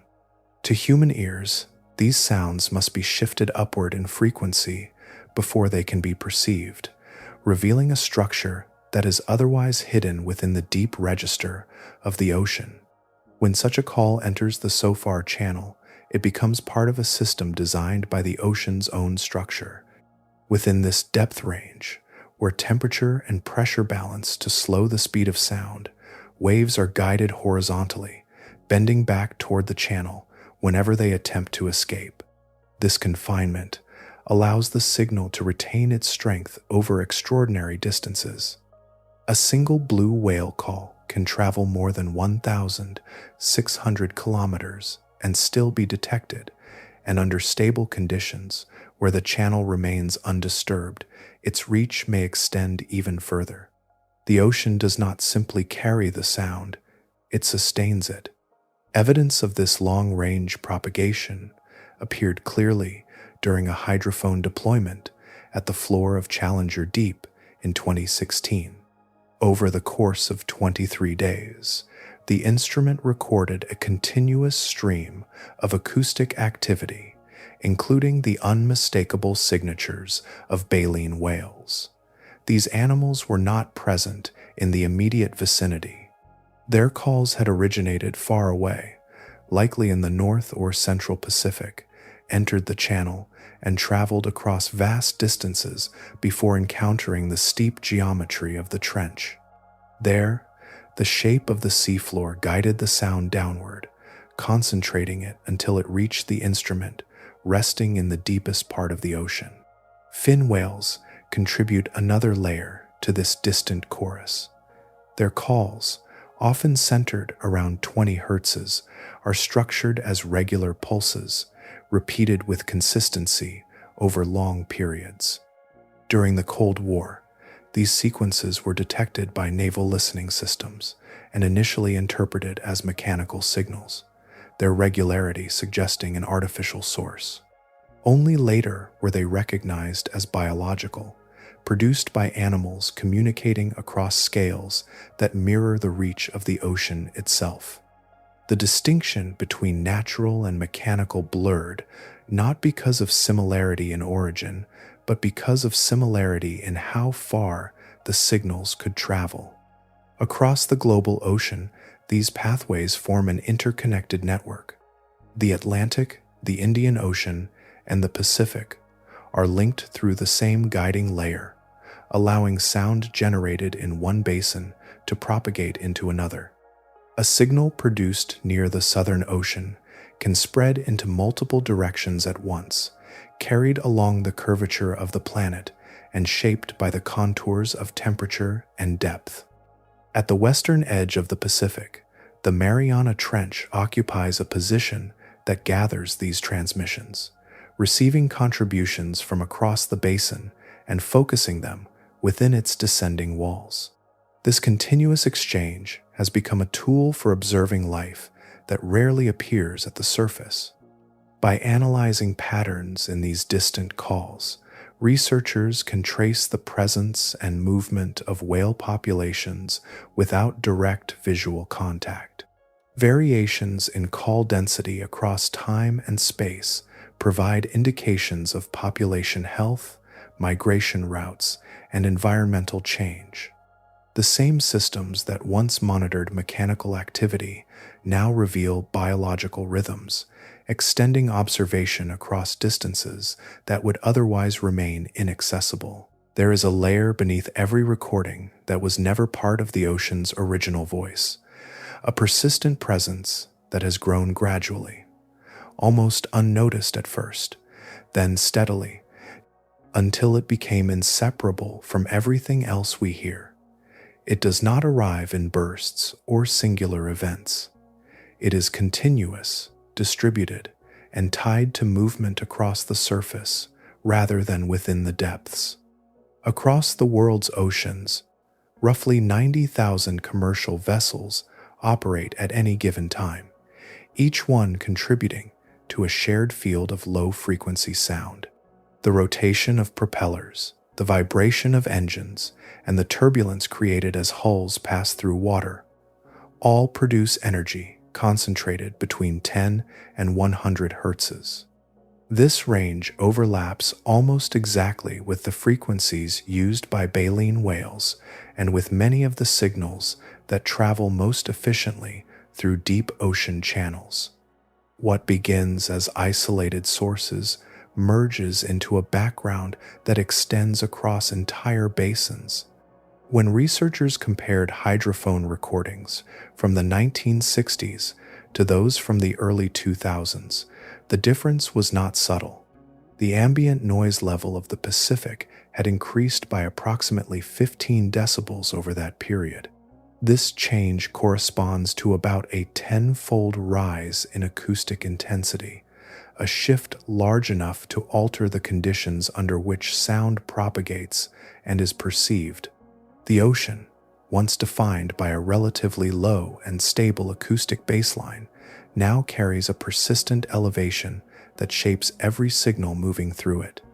In practical terms, this shift resembles the difference between a quiet interior space and one filled with overlapping voices. It is not a momentary disturbance, but a constant environment. For species that rely on low-frequency communication, this change affects both range and clarity. Calls that once traveled unimpeded over long distances must now compete with a background that can mask or distort them. Navigation cues, social signals, and the detection of prey all occur within this altered field. Additional layers of sound arise from activities designed to probe the seafloor itself. Seismic airgun surveys, used in the search for oil and gas, release compressed air pulses at intervals of 10 to 12 seconds, often continuing for weeks or months. Each pulse can reach levels approaching 250 decibels at source, producing waves that penetrate the seabed and propagate through the same deep channels that carry natural signals. These pulses do not remain local, they spread outward, contributing to a pattern that extends far beyond the immediate survey area. Observations of marine mammals during such operations have shown changes in behavior, including altered diving patterns and reduced vocal activity, indicating that the sound field is not merely present but influential. As this background grows, it affects not only the organisms within the ocean, but also the instruments used to study it. Hydrophones operate by detecting variations in pressure against a baseline. When that baseline rises, the threshold for detection rises with it. Signals that once stood above the noise may now fall within it, becoming indistinguishable from the surrounding field. Subtle acoustic events, low-amplitude biological calls, and infrequent geological signals risk being absorbed into this persistent layer, no longer accessible to analysis. Efforts to address this shift have begun to take shape.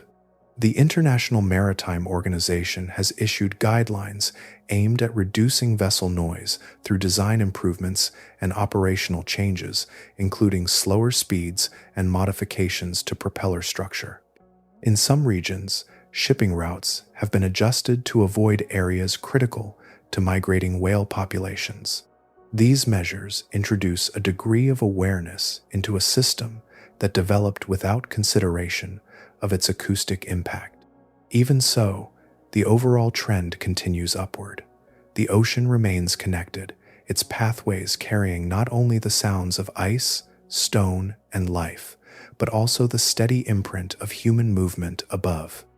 Within that shared medium, each addition becomes part of the whole, altering the balance between signal and silence in ways that accumulate over time.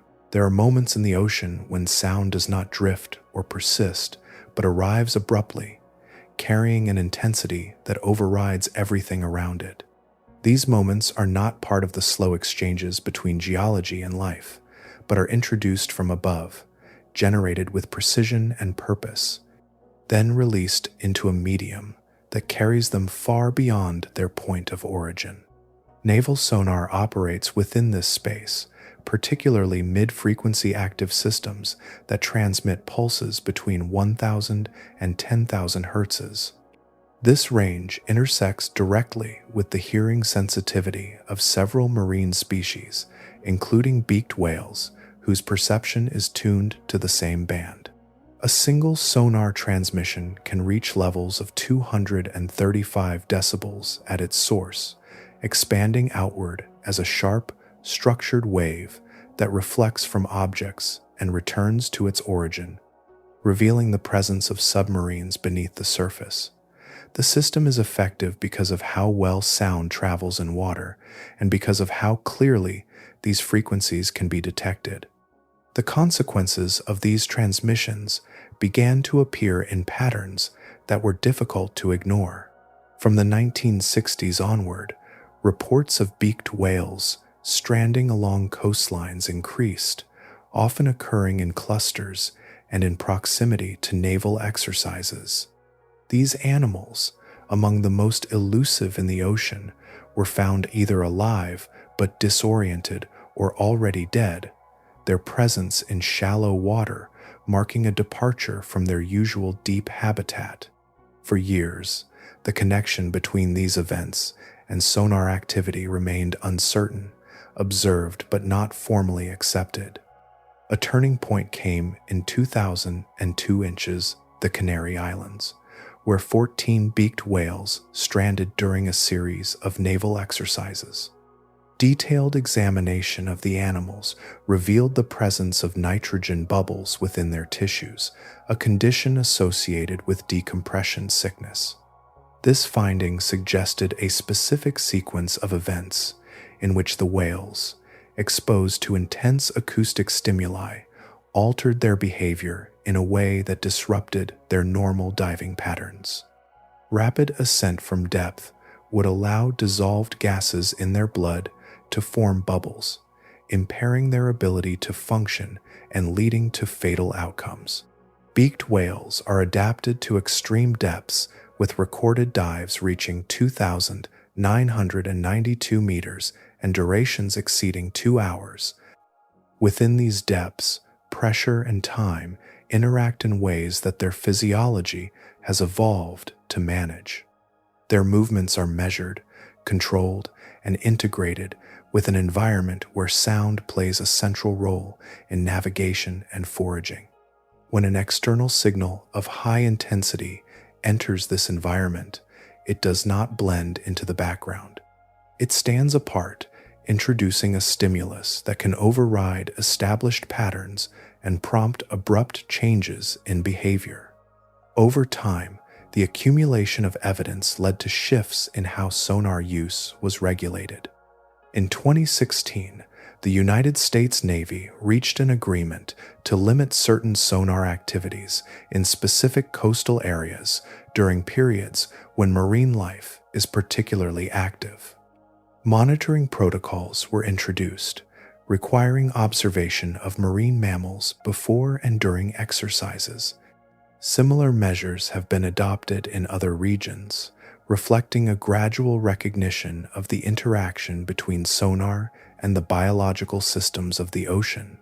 The presence of these signals also extends into the realm of scientific observation.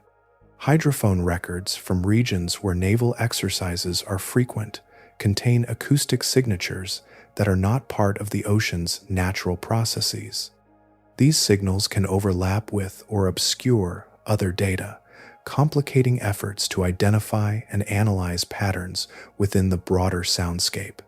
In some cases, distinguishing between natural and artificial sources becomes difficult, as both occupy overlapping frequency ranges and propagate through the same channels. Within this shared medium, each addition alters the context in which all other sounds are heard. The ocean continues to carry its own signals, shaped by movement within the earth and the life it supports, while also transmitting those introduced from above.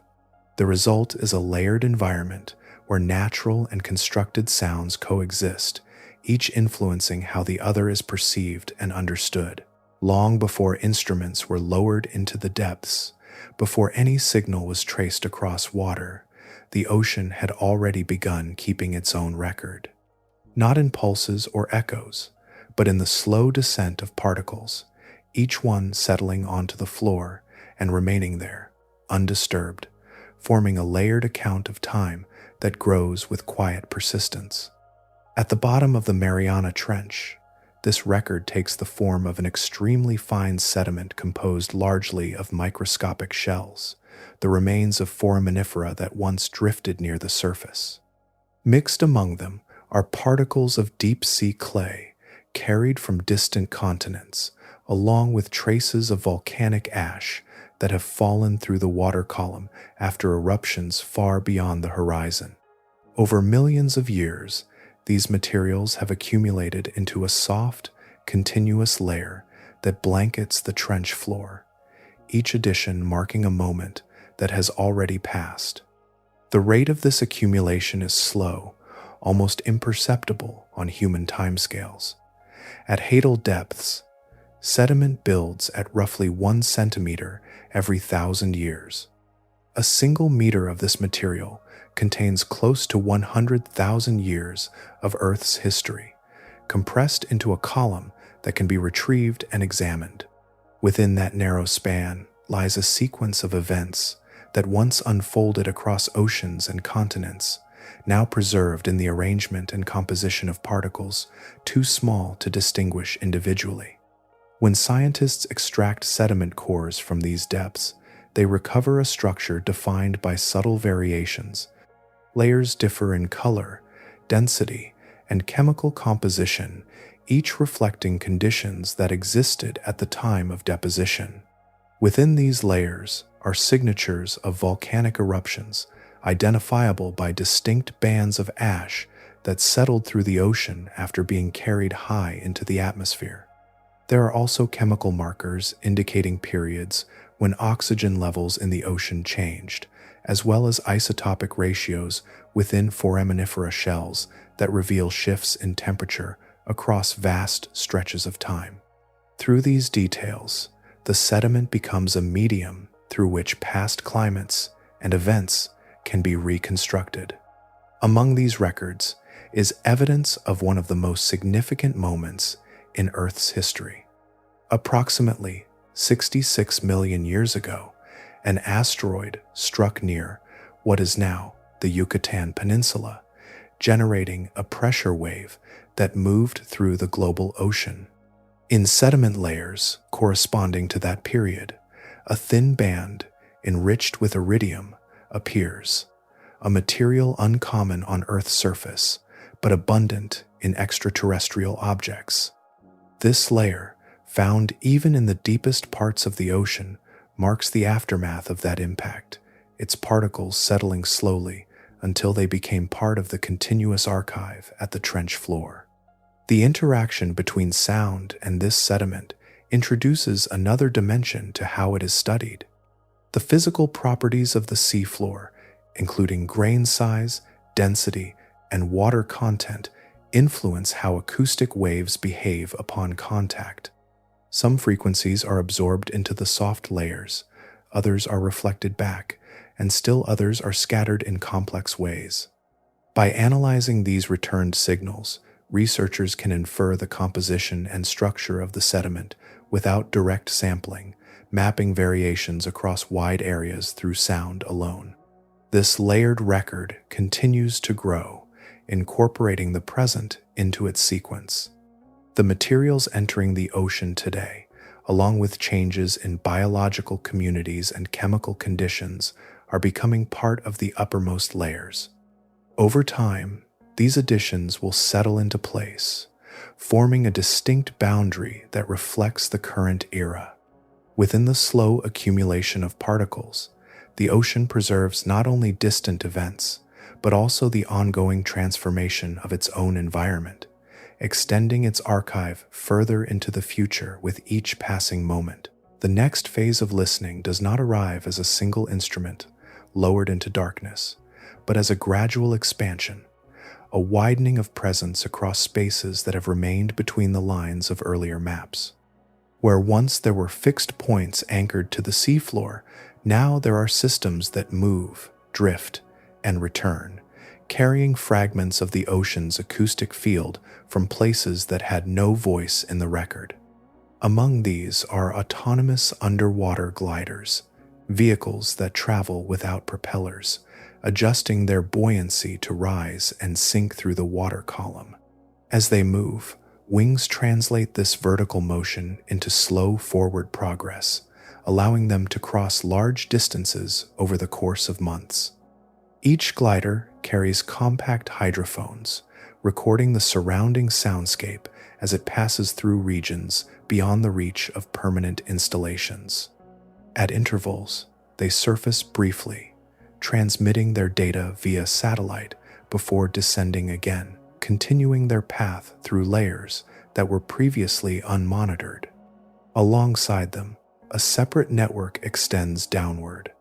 The global array of Argo floats, originally deployed to measure temperature and salinity, has begun to include a deeper generation capable of reaching 6,000 meters. These deep Argo floats drift with ocean currents, periodically descending and ascending, collecting data at multiple depths. With more than 4,000 floats distributed across the world's oceans, their combined movement forms a shifting web of observation. As acoustic sensors are integrated into these systems, they begin to add sound to a dataset that once focused only on physical properties, allowing patterns to emerge across both movement and noise.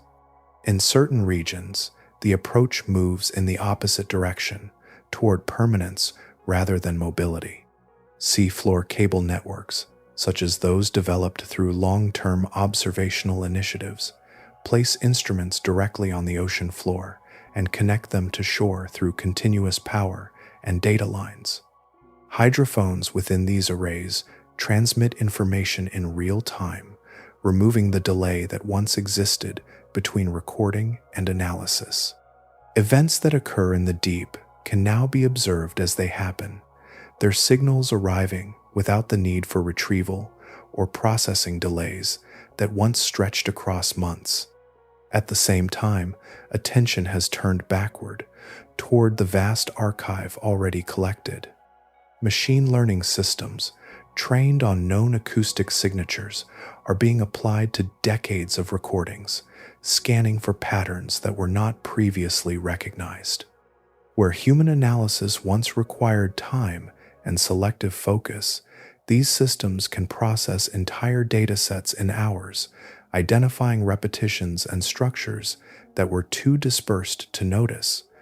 Signals once cataloged as isolated events are being linked across years, forming sequences that suggest ongoing processes rather than singular occurrences.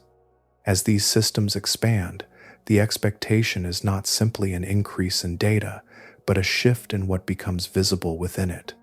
With broader coverage across depth and geography, seismic events above a certain magnitude will register consistently across multiple instruments.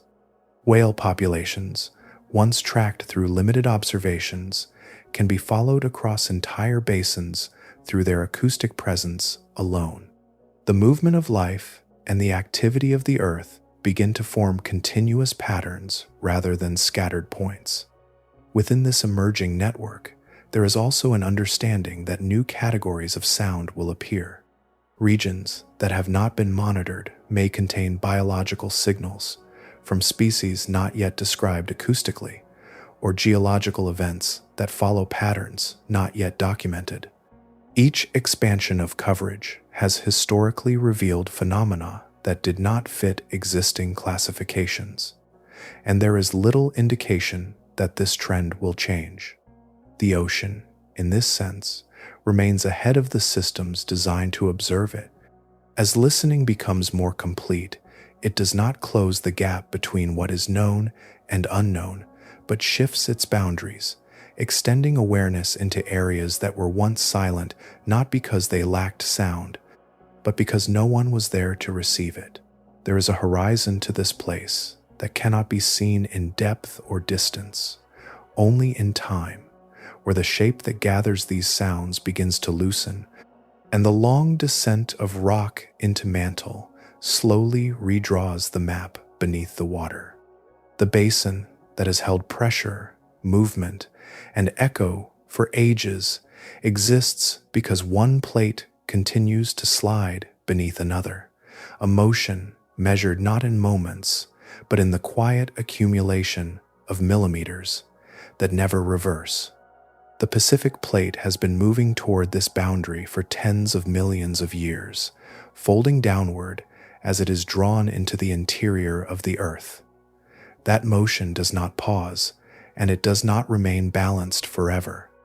As material is consumed, the geometry that defines the trench gradually alters, its depth and position shaped by forces that extend far beyond the water above.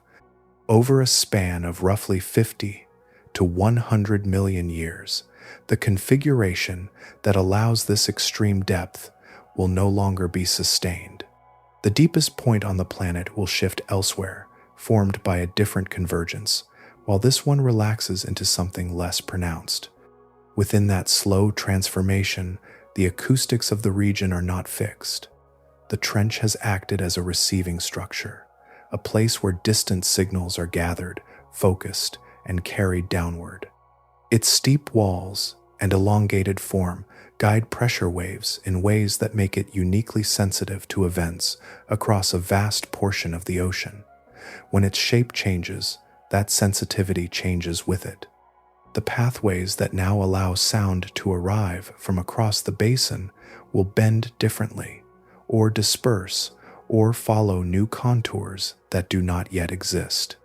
The currents that guide low-frequency energy through the deep ocean will continue, but their interactions with the seafloor will not remain the same. Signals that once descended into this depth will pass through other regions, or reflect along alternate routes, shaped by boundaries that are still forming. The concentration of sound that defines this place will diminish as the structure itself evolves, not abruptly, but as a gradual redistribution of how the ocean carries its own voice. Between the present moment and that distant outcome lies a span of time in which countless events will occur without record. The instruments that have begun to listen here are brief in comparison, lasting years or decades before they fall silent. The accumulation of signals that pass through this region extends across intervals far longer than any system designed to observe them.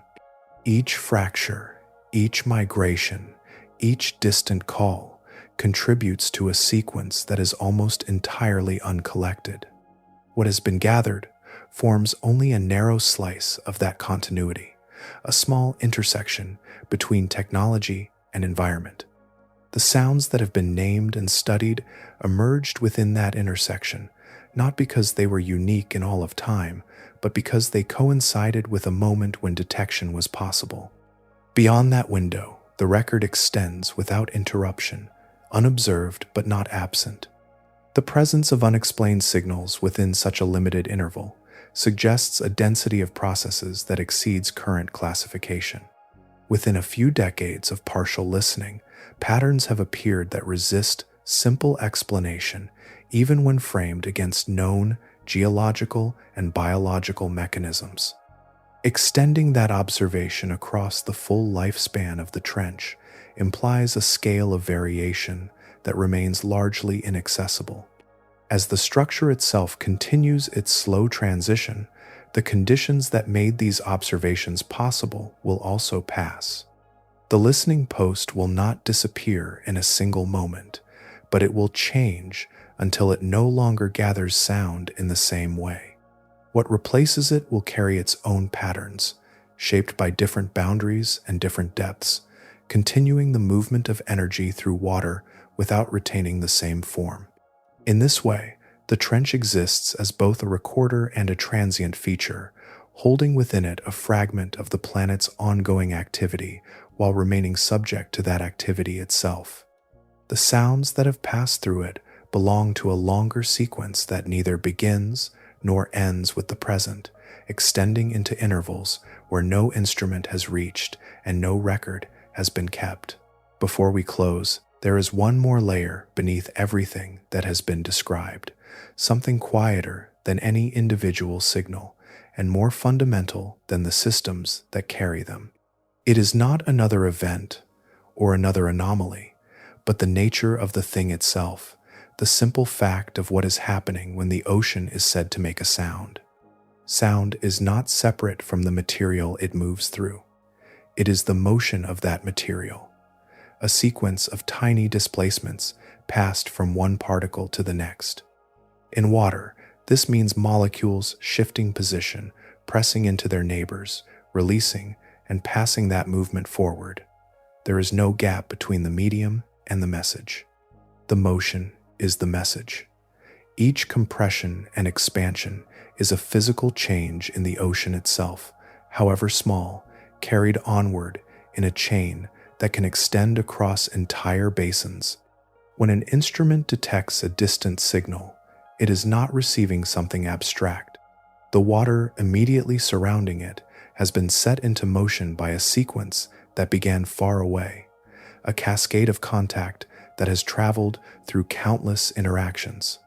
The source may be an ice fracture, a shifting boundary in the seafloor, or a call produced by a living body, but what arrives is always the same kind of event. It is the water moving, and in moving, touching the sensor. This continuity links origin and receiver in a way that is easy to overlook. A disturbance created at one location does not vanish as it travels. It diminishes, it spreads, it changes shape, but it remains a physical process all the way to its endpoint. The path between those points is filled with matter that participates in the transmission, each portion of it briefly displaced as the wave passes through. The ocean becomes a chain of momentary contacts, extending from the source to wherever the motion is finally absorbed or measured. Water does not allow this to happen without involvement. Unlike light moving through a clear medium, which can pass with little interaction, sound requires the medium to respond. Every passage of a wave is a temporary rearrangement of position and pressure. Even at the smallest detectable levels, this remains true. The scale changes, but the principle does not. The ocean is never still while sound is present. It is always in motion, even when that motion is too subtle to perceive directly. Across the history of the planet, this process has been continuous. Since the first bodies of water formed, movement has produced waves, and those waves have traveled through the same fundamental interactions that exist now. Geological shifts, impacts, currents, and the activity of organisms have all contributed to a record that exists only in transmission, not in storage. Each event leaves no lasting trace once it has passed, yet during its passage it is fully real, a sequence of contacts that briefly connects distant points. The portion of that history that has been observed is extremely small. Instruments have been present for only a brief interval, sampling a fraction of the total activity. The signals that have been identified and named are part of that narrow window, shaped by the limitations of where and when listening has occurred. Beyond that, the process continues without interruption, following the same rules, producing motions that are neither catalogued nor preserved. Within this context, the act of listening becomes something more direct than it first appears. A sensor placed in the ocean does not interpret from a distance. It participates. The surrounding water moves, the device responds, and energy is transferred between them. For a brief moment, the system that produced the motion and the system that records it are linked through the medium that connects them.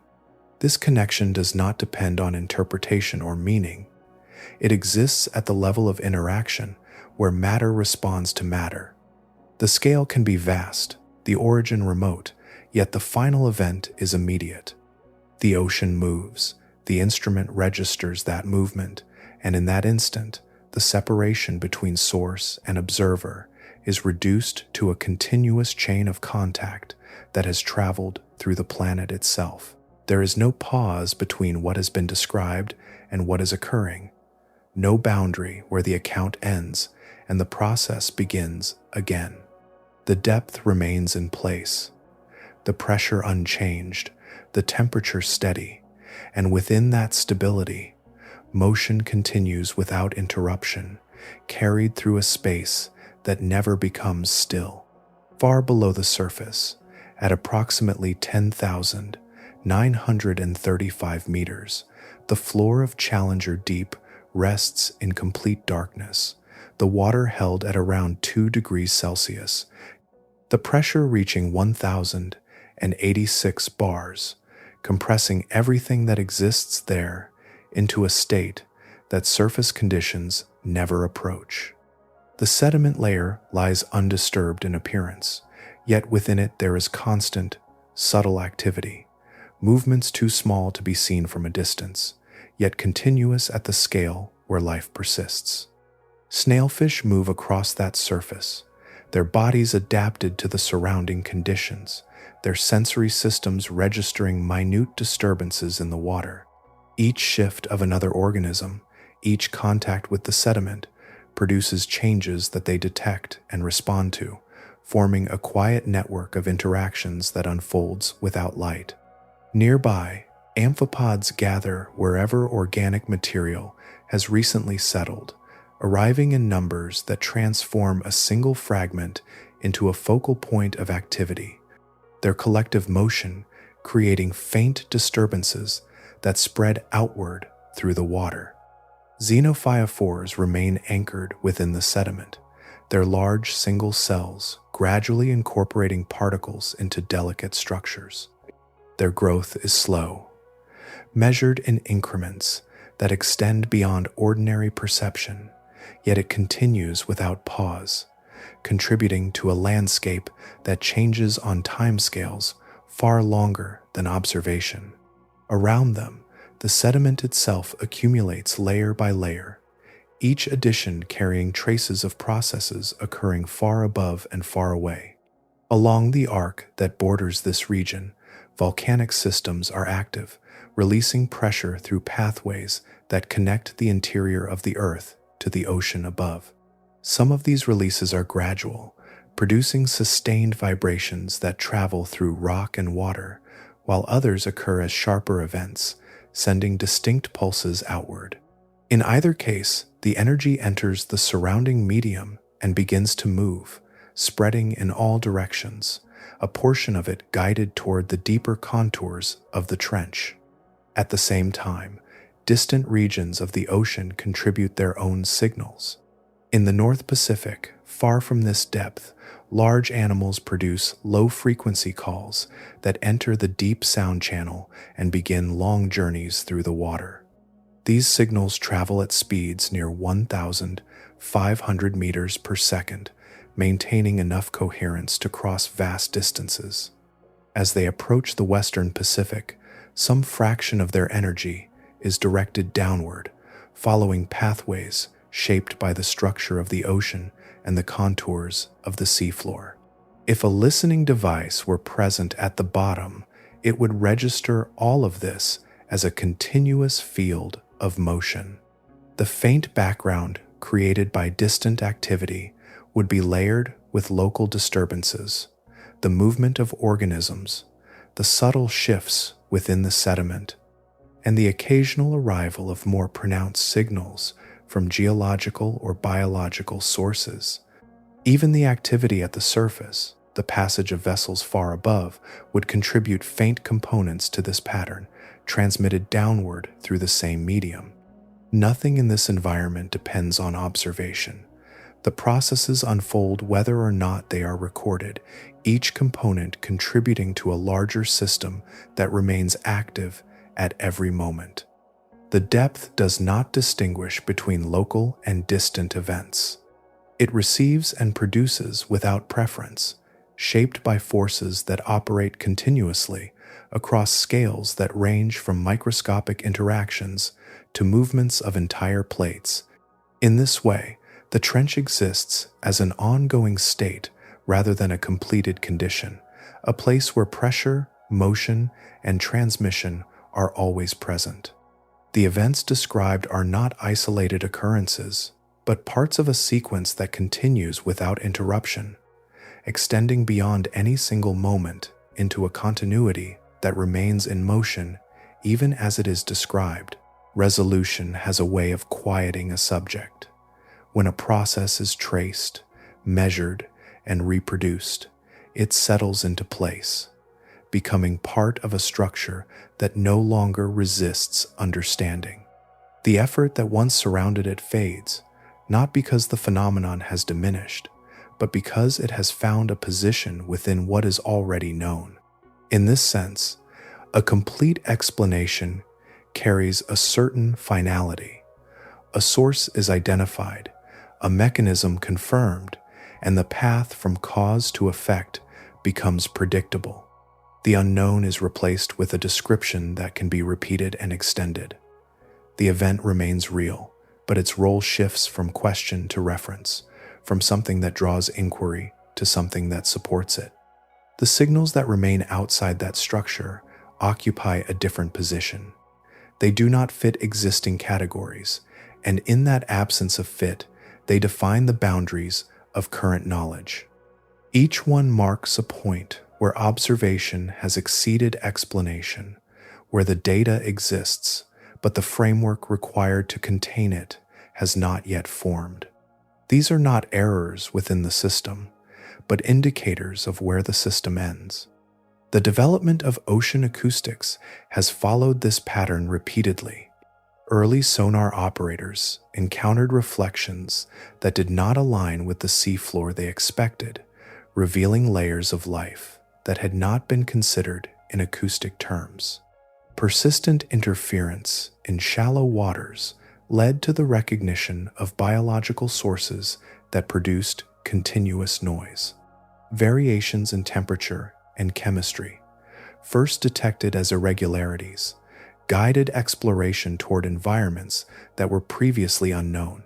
In each case, what began as an inconsistency became a point of entry into a new area of understanding. Within the current catalog, certain signals remain without a clear origin. Among them, those with no assigned category stand apart. They are not linked to known geological activity, nor to established biological patterns, nor to human systems. They exist as isolated observations, recorded and preserved, yet not integrated into any explanatory model. Their value lies precisely in that isolation, as they represent possibilities that have not yet been defined. If such a signal were to appear again, under conditions that allow for precise location and comparison, it would provide a second point from which a pattern could begin to form. With repetition, triangulation, and correlation across different types of data, a structure would emerge where none currently exists. The transition from single instance to identifiable process would not only explain the signal itself, but expand the range of phenomena that can be recognized in the future. From a longer perspective, this moment represents an early stage in the systematic study of the ocean's acoustic environment. The tools are in place, the data is accumulating, and the first outlines of a comprehensive catalog have been drawn. Within that catalog, certain entries remain incomplete, defined more by what is missing than by what is known. Future work will fill those gaps, linking observations to mechanisms and integrating them into a broader understanding. At present, those gaps remain visible. They are part of the structure, not yet resolved, but clearly defined by the limits of current explanation. This visibility is not a deficiency. It is a sign that the field has advanced far enough to recognize its own boundaries, to identify the areas where further observation and interpretation are required. The sounds that have not been explained therefore carry a significance that extends beyond their immediate characteristics. They represent the points at which inquiry continues, where the connection between observation and understanding has not yet been completed. In that state, they hold a kind of potential, not as mysteries for their own sake, but as the beginnings of future explanations that will extend the framework of what is known. For now, they remain as they are, recorded events without final interpretation, existing alongside those that have already been understood. Within that coexistence lies a balance between completion and continuation, between what has been resolved and what is still in motion, forming a landscape of knowledge that is both structured and open at the same time. There is a scale to this that does not sit comfortably at first, not because it is complicated, but because it is simple enough to shift everything that came before it. A single proportion, held quietly against all the sounds that have been gathered, is enough to change their meaning. The Pacific Ocean spans roughly 165 million square kilometers, a continuous expanse that extends far beyond the reach of any fixed network. The instruments that captured the signals discussed earlier are arranged across only a fraction of that surface, separated by distances that leave large regions unmonitored. Between each listening point, there are spaces where no direct observation occurs, where sound travels without interception unless it is powerful enough to cross those gaps. Even under ideal conditions, the existing global network provides meaningful coverage for only a portion of the ocean. Estimates place that coverage at perhaps 10 to 20% for high-amplitude events, those capable of propagating across long distances without fading below detection thresholds. For quieter signals, the effective coverage shrinks further, constrained by the sensitivity of the instruments and the background conditions in which they operate. In the deepest regions, below 6,000 meters, continuous monitoring is rare, limited to temporary deployments rather than permanent presence. The dimension of time introduces a second boundary. Systematic acoustic recording began only recently, with comprehensive datasets extending back on the order of a few decades. Against the full history of the ocean, approximately 3.8 billion years, that interval is extremely small. When expressed as a proportion, the recorded fraction is about 0.0000008%, a narrow slice taken from a continuum that extends almost to the beginning of the planet's surface water. Within that limited interval, biological understanding is also incomplete. Only a small percentage of deep-sea species have been formally described, and for many of those, acoustic behavior has not been documented in their natural environment. Each undescribed organism represents a potential source of sound that has not yet been associated with any known pattern. Even among known species, the relationship between form and acoustic output at depth remains only partially mapped. Taken together, these constraints define the context in which the recorded signals exist. The named sounds emerged from a system that observes a fraction of the area during a fraction of the time, with sensitivity biased toward events that exceed certain thresholds. They are not necessarily rare within the full scope of the ocean. They are the events that intersected with the available instruments under conditions that allowed detection. Beyond those intersections lies a much larger set of possibilities. Signals that occur outside monitored regions remain unrecorded. Events that do not reach sufficient amplitude to travel between instruments remain below detection. Patterns that unfold over intervals longer than the current datasets may not yet appear as patterns at all. The absence of record in these cases reflects the limits of observation rather than the absence of activity. This perspective does not reduce the significance of what has been heard. Instead, it situates those observations within a broader field where each recorded signal represents a point of contact between an ongoing process and a temporary listening capability. The value of that contact remains, but it is understood as part of a much larger system that continues beyond the boundaries of current knowledge. Within this system, the unexplained elements take on a different role. They are not isolated curiosities, but indicators that the sampled portion already contains phenomena that exceed existing explanations. If such features appear within a limited dataset, the unobserved portion may contain many more instances of similar or entirely different processes. The proportion itself remains steady, a constant reference against which all observations can be measured. It reflects not only how much has been heard, but how much remains outside that hearing. In that balance between recorded and unrecorded, the ocean's acoustic presence extends far beyond the reach of any current system, continuing without interruption across regions and intervals that remain largely unexamined. Certainty in this field has often arrived before understanding, settling into place just long enough to feel complete before the next observation shifted it. The record of listening is not only a sequence of discoveries, but a sequence of revisions, where confidence has had to adjust to evidence that did not align with expectation.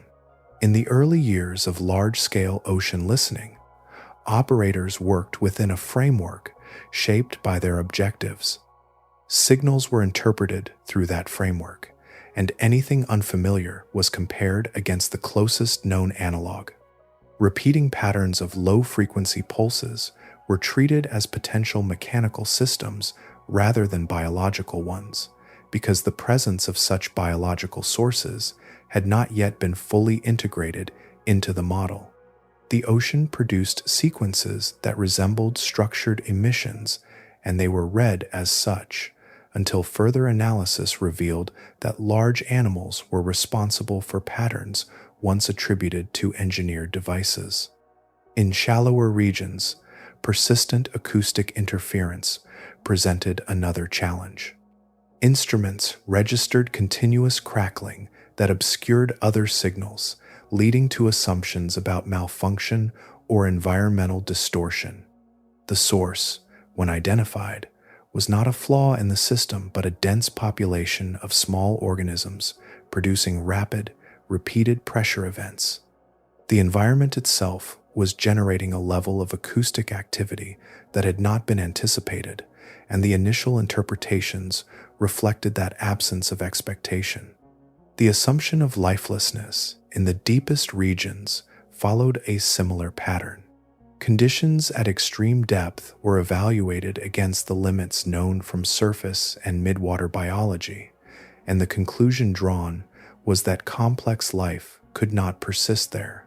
This conclusion held until direct observation provided evidence to the contrary, revealing ecosystems that operated under principles not previously considered.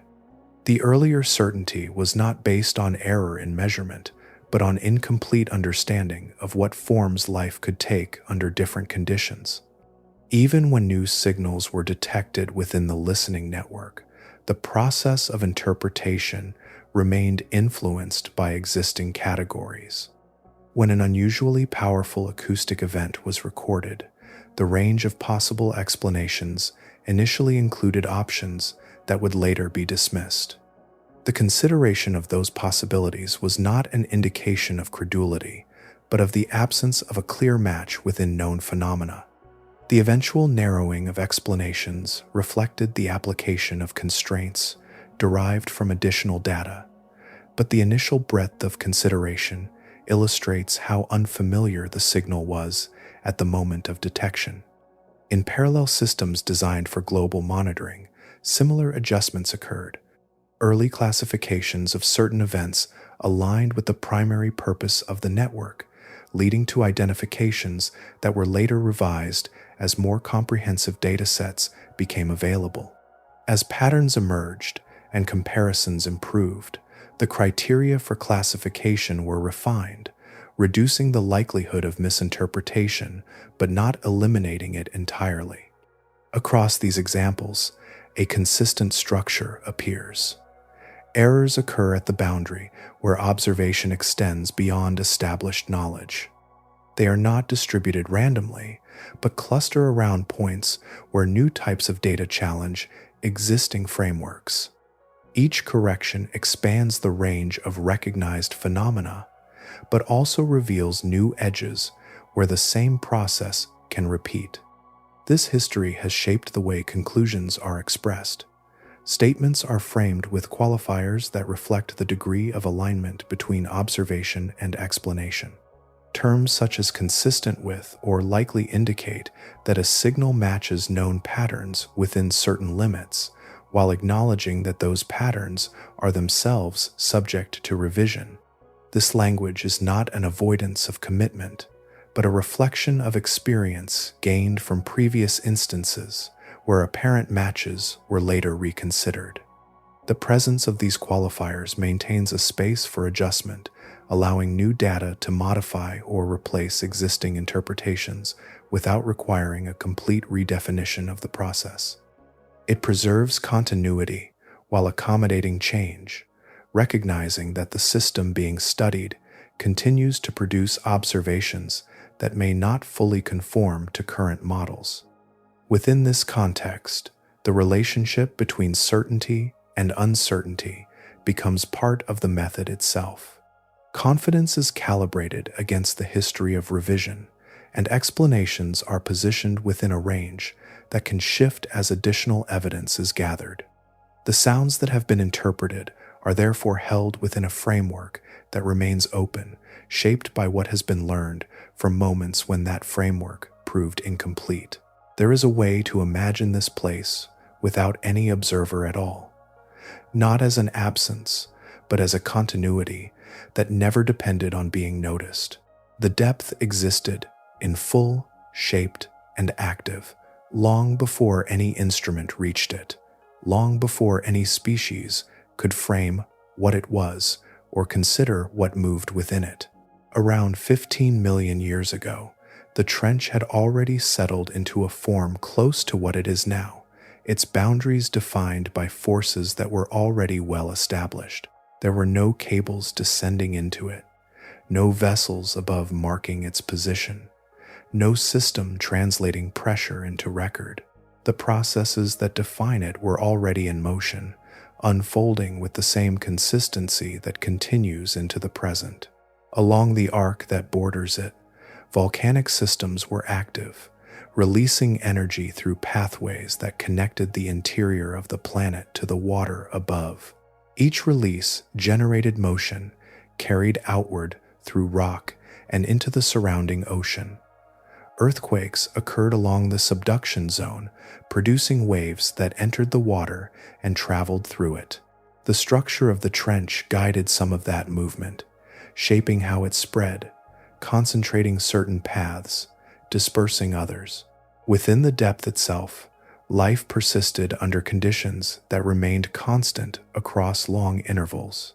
Organisms moved through the sediment, interacted with one another, and responded to the environment without any awareness beyond immediate contact. If they produced sound, those sounds entered the same medium, joining the broader field of motion that extended through the water.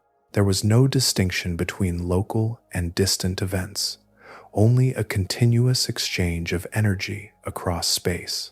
The character of that environment does not shift quickly. The underlying processes operate on timescales far longer than those of observation.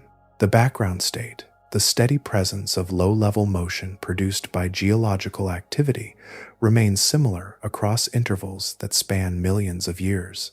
A moment recorded today would not differ significantly from a moment that occurred long before any record was possible, at least in its fundamental structure. When listening systems were eventually placed within this depth, they encountered a pattern that had already been established. The first measurements did not create the environment they described. They intersected with it. The signals captured were part of a sequence that extended backward without interruption and would continue forward regardless of whether the instruments remained. The span during which listening has occurred is brief in comparison. A few decades of observation exist within a context measured in millions of years.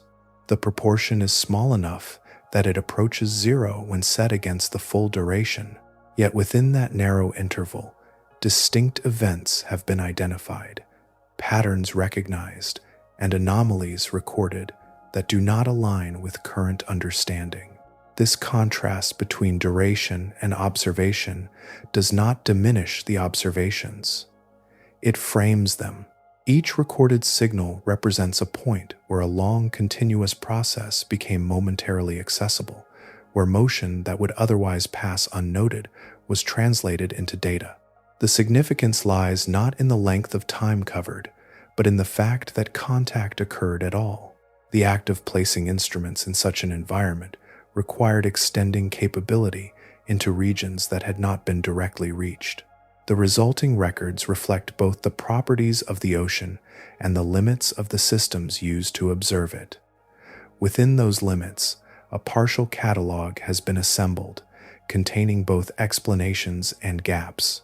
Beyond those limits, the same processes continue. The trench remains in place, shaped by forces that do not depend on observation. Activity within it proceeds as it has, producing motion that moves through the water and dissipates without record. The presence or absence of a listener does not alter the sequence. In this way, the trench can be understood as part of a continuous system that precedes and exceeds any period of attention. What has been heard is a fragment of that system, sufficient to reveal structure, but not to encompass it.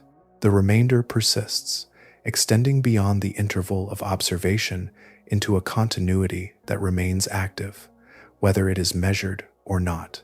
It is a quiet thing, reaching the end of a descent like this, not a return to where we started, but a slow drift upward with the memory of depth still present, the sense of distance carried gently rather than left behind. The surface feels different after time spent considering what lies far below it, as though the water itself holds more than it first revealed, something layered and continuous, extending far beyond the reach of sight. What has unfolded here does not close in the usual way. There is no final piece to place, no last explanation to settle everything into stillness. Instead, there is a shared stretch of attention, a period in which the ocean was not just background, but something observed with care, listened to across distance, followed through its patterns and its uncertainties. That attention lingers, even as the narrative softens. Somewhere, far from where you are, an instrument rests against the seafloor, its sensors in constant contact with the surrounding water. It does not pause, does not wait for significance, does not distinguish between the expected and the unfamiliar. It receives motion, translates it, stores it. In the flow of data it gathers tonight, there may be a sequence that has not been noticed before, a pattern that does not align with anything already cataloged, a small irregularity that will sit quietly until someone finds it. The ocean continues without interruption.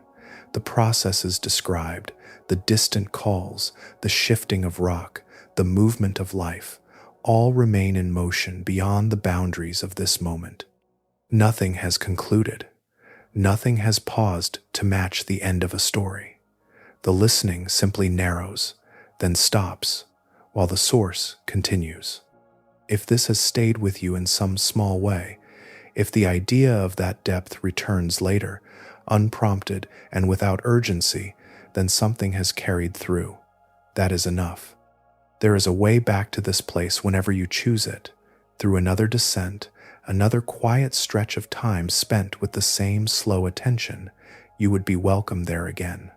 And if you feel like leaving a trace of your own presence, a note about where you are, or what hour this found you in, or which part settled most clearly in your thoughts, there is a space for that.